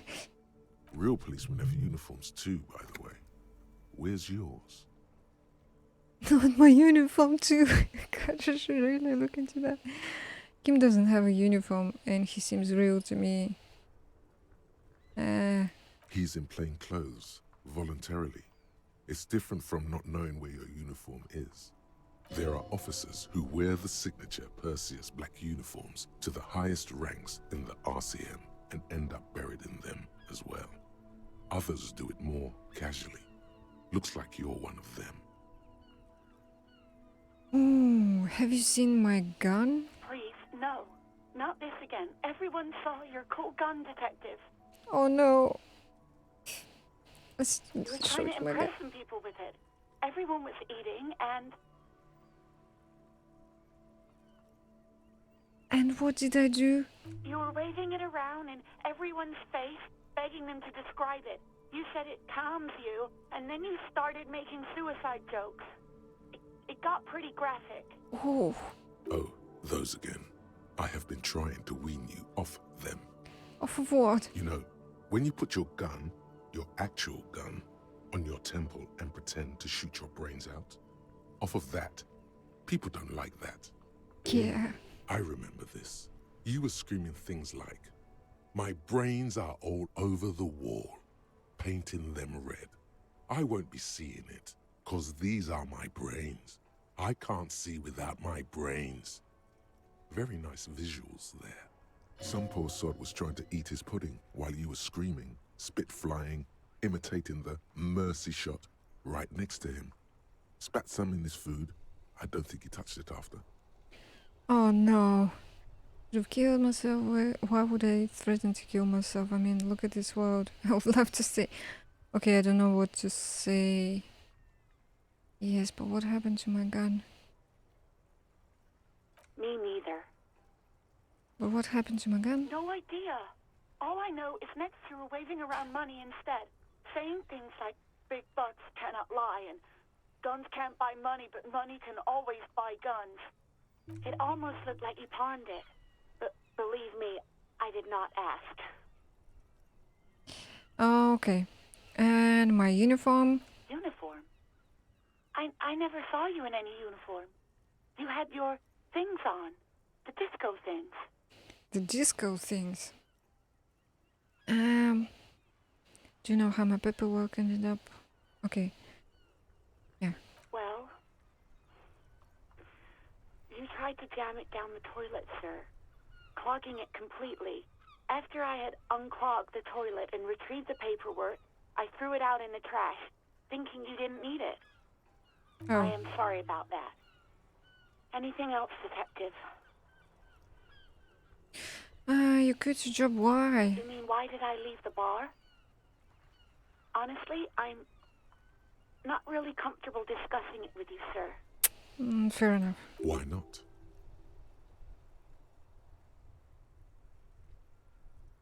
Okay, did you leave it because of God?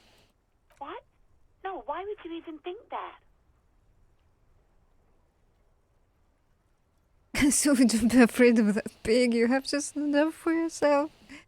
So you do agree that quitting your job because someone asks you out is an overreaction? He told me he asked you out. Are you saying it didn't happen?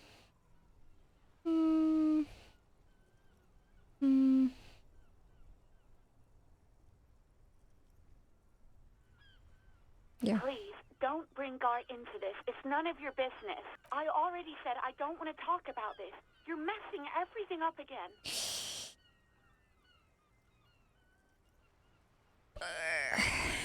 Do you want to grab a cup of coffee? No, absolutely not. Yeah, understandable. Goodbye. Have a nice day. I hope so. Please, don't call me again. Bye. Why red check cannot be retrieved? Fingers crossed. Yes. You have obviously done something to upset her at the Whirling in Rags when she was still working there. Wait, before you go, you're mad at me, right? Tell me, what did I do? I can't remember anything. I'm not mad. It's just you were so drunk and so emotional all the time, and then the skua thing happened. It just made me want to quit. What skua thing? The stuffed bird. Oh, the great bird. skua. You threw it against the wall while screaming, "Fuck that bird," and laughing like a maniac. I think you said it had been giving you shit ever since you got there. Bitch bird got what was coming to her. Why do I always end up screwing everything up? This sounds like me, alright. Why do I always end up? It was a pretty bird. There since I started working in whirling. I really liked her. We call her Scotty. There's genuine sadness in her voice. So you're telling me that I was the one who made you going to quit? Yes, obviously. You were the worst client I've ever seen. And I have seen so many assholes in this place. I've had sailors fighting, union guys grabbing my ass, kids stealing booze. Once a guy was glued to the karaoke machine every night for 2 months. But you... Go on, I want to know what I did. Well, you were worse than all of them. Honestly, you were getting borderline aggressive. Even about little things like not turning down the volume at 3 a.m. I even liked one of those songs you kept listening to on repeat. No more. I hate it now. Which song? We Go On by the s02e02. I can't listen to it anymore. You've turned it into a parody. Right. So do I apologize, or that would be more +1 to the sorry cop thing? I already have 4. I feel like Superstar Cop is kind of like the guy who trashes rooms. Boring Cop is the one that just does the job. What is Apocalypse Cop?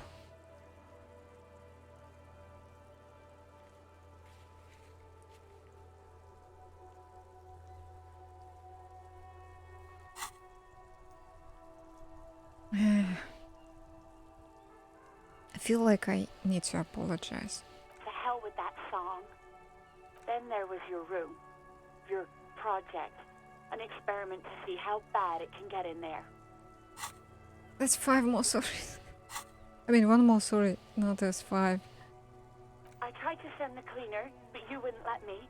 Threatened to make me understand. I had no idea what you meant, and I don't want to know. And then you screamed something about how you're a piece of shit human being, and why does anyone even let you work as a policeman? That you'd fire yourself, but you can't even do that.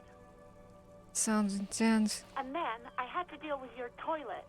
The one you clogged with police documents, causing water damage downstairs in the kitchen. I won't even mention you waving your gun around, harassing customers, threatening to sing karaoke, threatening to kill yourself. Okay, I get it. I wasn't a very good tenant. No, you really weren't. You were simply the worst. Apologize again. I was trying to show you the world of tomorrow, the great panic at the... Ah, this is the apocalypse. Well, you're the worst tavern wench I've ever seen. Go just loosen up, lady, don't you ever party. I don't even know what to say.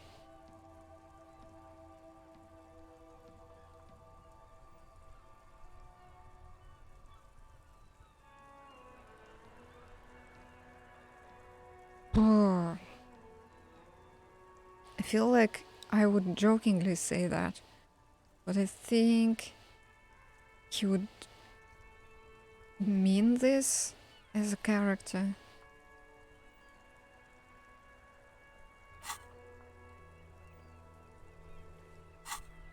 This is probably a boring cop, this is Superstar Cop, maybe? Or this one is boring, don't know which one. I don't know, I wouldn't. God, I knew I shouldn't have brought it up.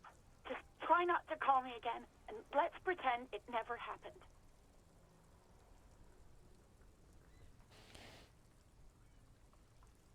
But when I spoke to God, it seemed like he thought you left because of him. What else did I sing beside Oh, I'm looking for a song? All sorts of things. From disco, rock too. So much disco and rock. Was I singing The Smallest Church in Saint-Cyr? Yes, that's the one you like to sing along to the most. The later it got, the more that one came on. Interesting. You still have to find a copy, though, before you can blast it. When I spoke to God, it seems like he thought you left because of him. Wait, really? No, this is absolutely not true. I like Guard. I really do. Didn't he cross the line when he asked you out? No, I was actually flattered. I've always liked him. It was just bad timing. With the corpse and all that. There's a pause. You can almost see her on the other side.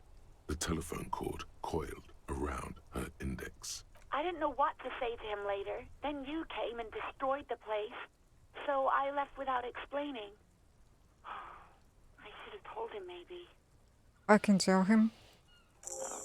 Okay, but please don't mess it up. She would trust Please me. Don't take out your gun or something. After all that, she would trust me to tell him that? Oh, please, Sylvia, no. Right, thank you for talking with me, take care. You hear a sigh of relief on the other end of the radio. Wordless, the call breaks. Then, the already familiar voice. Anything else I can help you with, officer? I'm done with the radio. 7th, over and out. In the cabin, you see a set of steering levers, a radio on. Okay.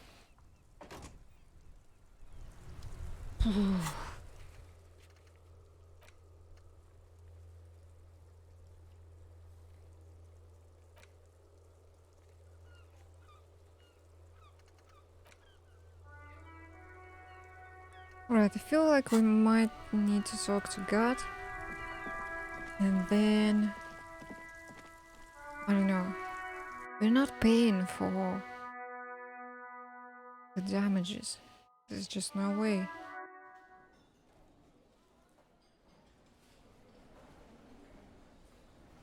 Oh, this guy. That sugary black rum stain on the counter makes you teary-eyed with joy. It's almost touching how syrupy and sticky it is. How long have you been up already? 2 hours? An hour would have been bad. 2 hours is mystical. Mystical. You have truly wiped out all trace of yourself if you haven't thought about rum and lemonade yet.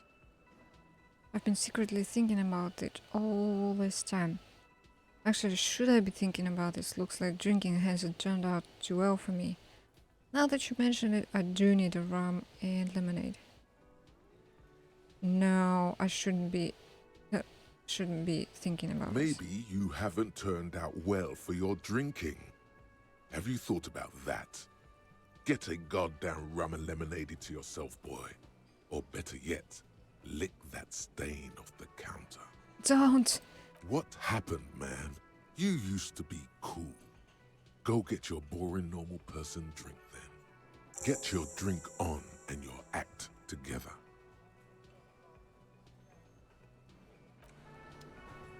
I don't want to. I got one for boring cop.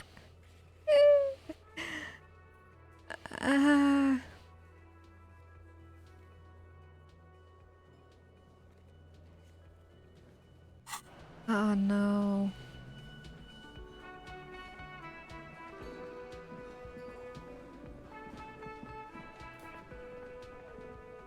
Can I help you? Okay, I talked to Sylvie. Wait, what? But what about the bird? The bird? Yes, the bird. I found it lying on the floor with a broken wing the morning she left. She didn't break it, I did. I threw it against the wall. You broke the skewer! His face is flushed with emotion, the rush covers his neck. I assure you it was him. It's as if he can't decide whether to be angry or relieved that it was you. Again. Why on earth did you have to break the skewer? It's a mystery. It's a mystery. I can't believe it. I was so sure it was Sylvie. Even worse, I thought she was trying to send me a message. Symbol of hope and all. A tender type of hope. Something stirs in you. Perhaps this is why you broke it. All right. Did she say anything else? About me, you know? Did she say anything about me? She said she was flattered, it was just some bad timing. She said you're nice, but also her employer. Okay. Really? I should give her a call then. The man doesn't know what to say. He wipes his brow and stares at the counter. Thanks, I guess. Was there anything else you wanted, or...? So about that money. Yes, have you got it? How much? A lot. A lot. For the room, drinks, and broken window, 130 real. Something else. Like what? I was really enjoying talking about the money you owe me. A drink? Do I have a shaker in my hand? Is this a shaker? He sounds irritated.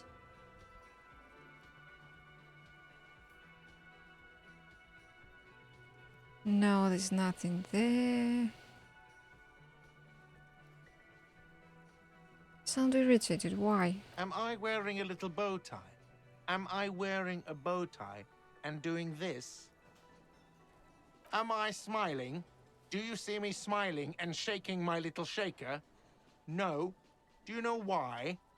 Because you're not a bartender? That's right. I'm the cafeteria manager.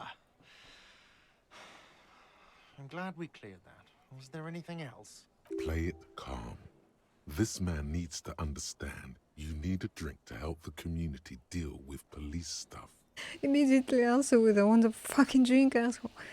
Okay, you don't understand the seriousness of the situation. I'm an alcoholic, I need my fix. No.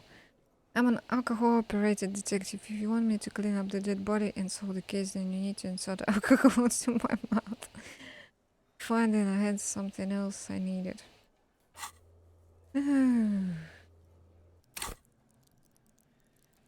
I can level up something.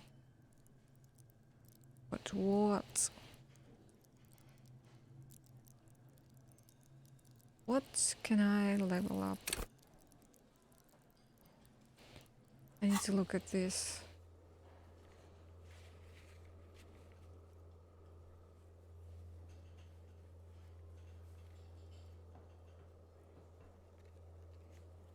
Oh, something with Kim.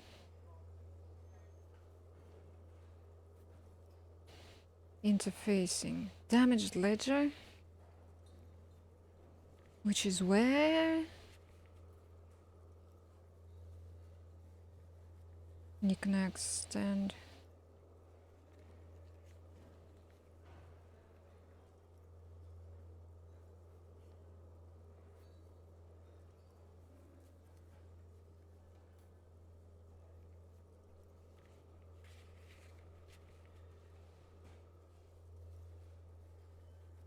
Acquire a copy of the city map.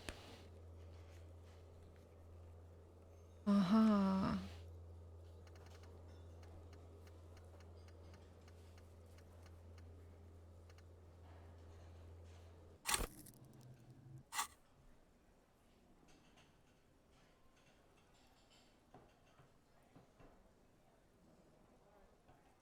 Should I try this or not? Fine then. Like what? Like a goodbye.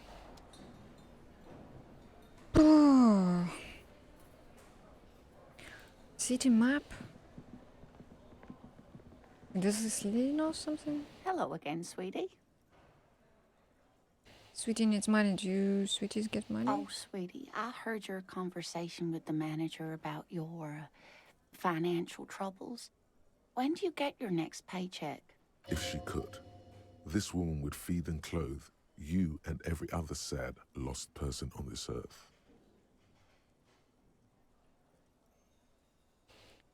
Tugging her heartstrings. Ooh. Ask an old woman for money.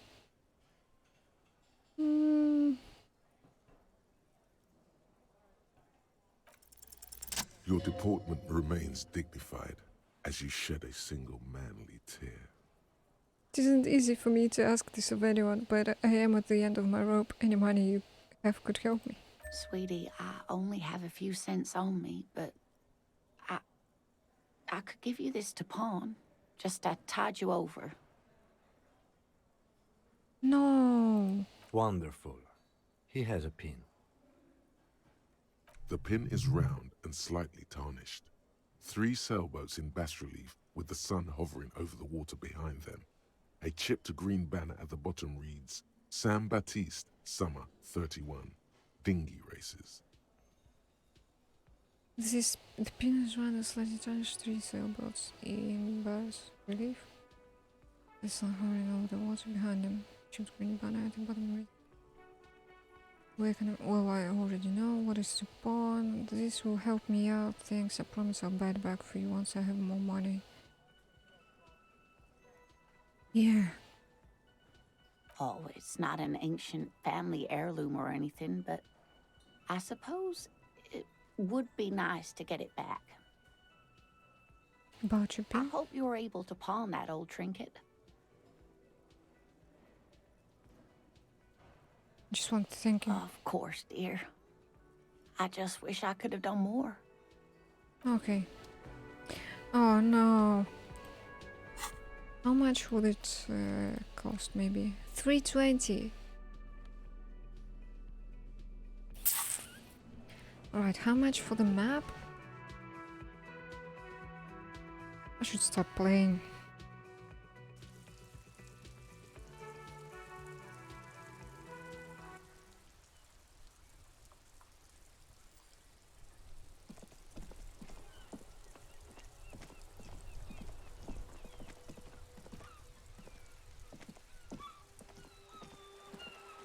Hello again, sir.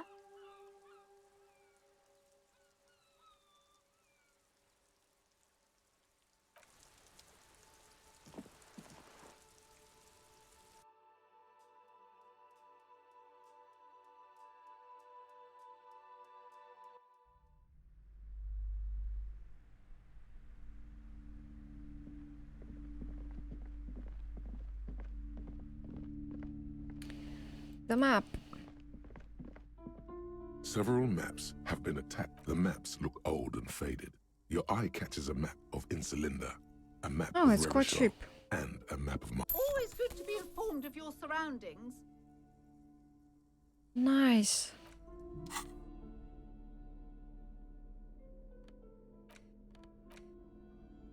The worn map features the patchwork grid of the streets of Martinez, with directions to appropriately touristy locations. Year 48 resides on the upper right corner. Trace a path through the Your grid. finger moves through the various streets, across Rue de Saint-Ghislain and Rue Saint-Sipar, over Saint-Brun and Martinez North. Finally, coming to a halt on the spot where you are currently standing, although the map gives no such indication itself. Nice. So now. Oh, yes. Church waterfront. Fisherman shacks.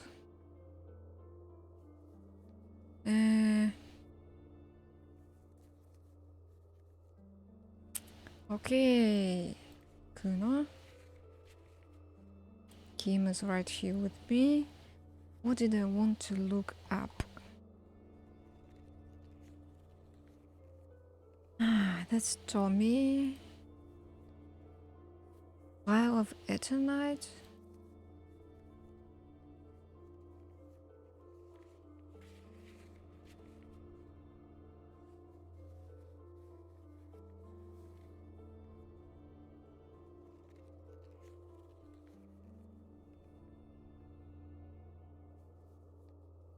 Damage ledger.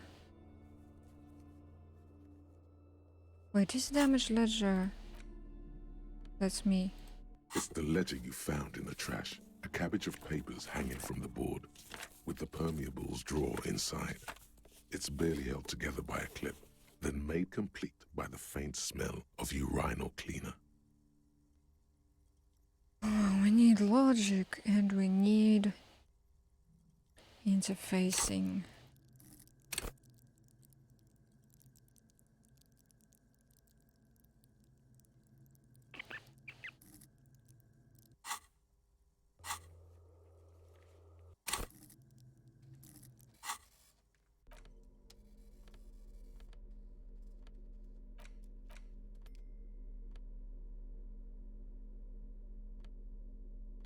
Aha, so if I put this on, then my interfacing is 4, but probably still not big enough. It's the ledger you found in the trash, a cabbage of papers hanging from the board, with the permeables drawer.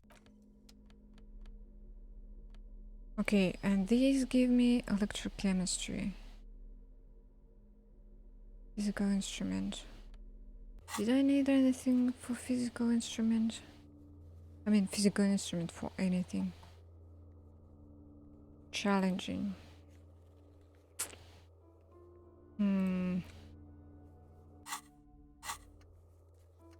Find a booze and drink it, buy pants. Wednesday, secret passages.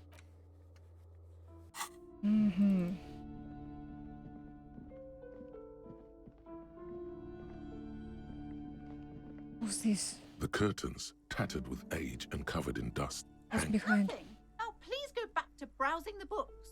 Don't you feel compelled to look at the books?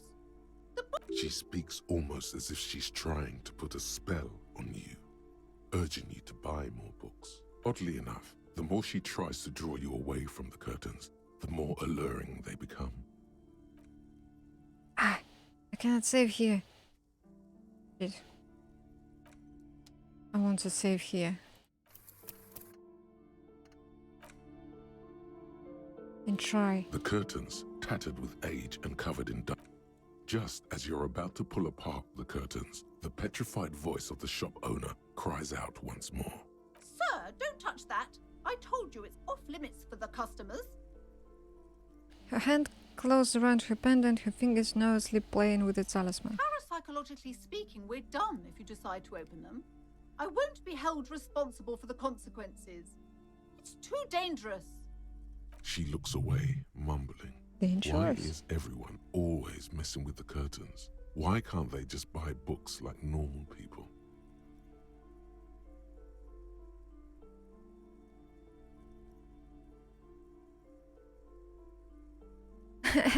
Is this about the curse? No, it's just a storeroom for the employees, I told you. Now please step away from the curtains. But since this place calling for me, I must investigate beyond the threshold. You do? My God, even more reasons not to mess with the curtains. Just step away, dear sir. But I'm a police officer. Why? It's not like anyone was killed there. I'm sorry, I don't mean to be so impolite. Just please don't go there. I can't allow that. You'll only make things worse and unleash the powers. Oh no, now I have to do this. Alright, I'll think about it for a while. I don't care, you can stop me. I'll open them. No! Please just talk to me, officer. Come here and let's talk this through before you decide to do anything extreme. Talking is always good. Go see what she has to say. There is something mysterious about the curtains. Be careful. The curtains, tattered with age and covered in dust, hang before you, as if taunting you. Rip them apart. You see a dimly lit room full of dusty furniture and trash. A doorway stands in the back, covered in dozens of scary little Seminese wards, your shadow looming over it like an omen. I warned you, you're unleashing forces beyond your understanding.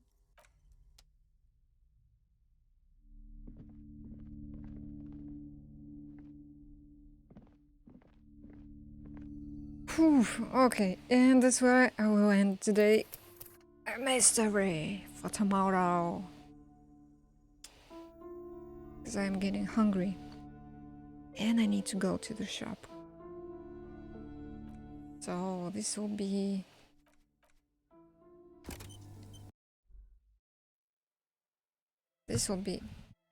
we will check this out next stream. Tomorrow? Same time. Bye bye.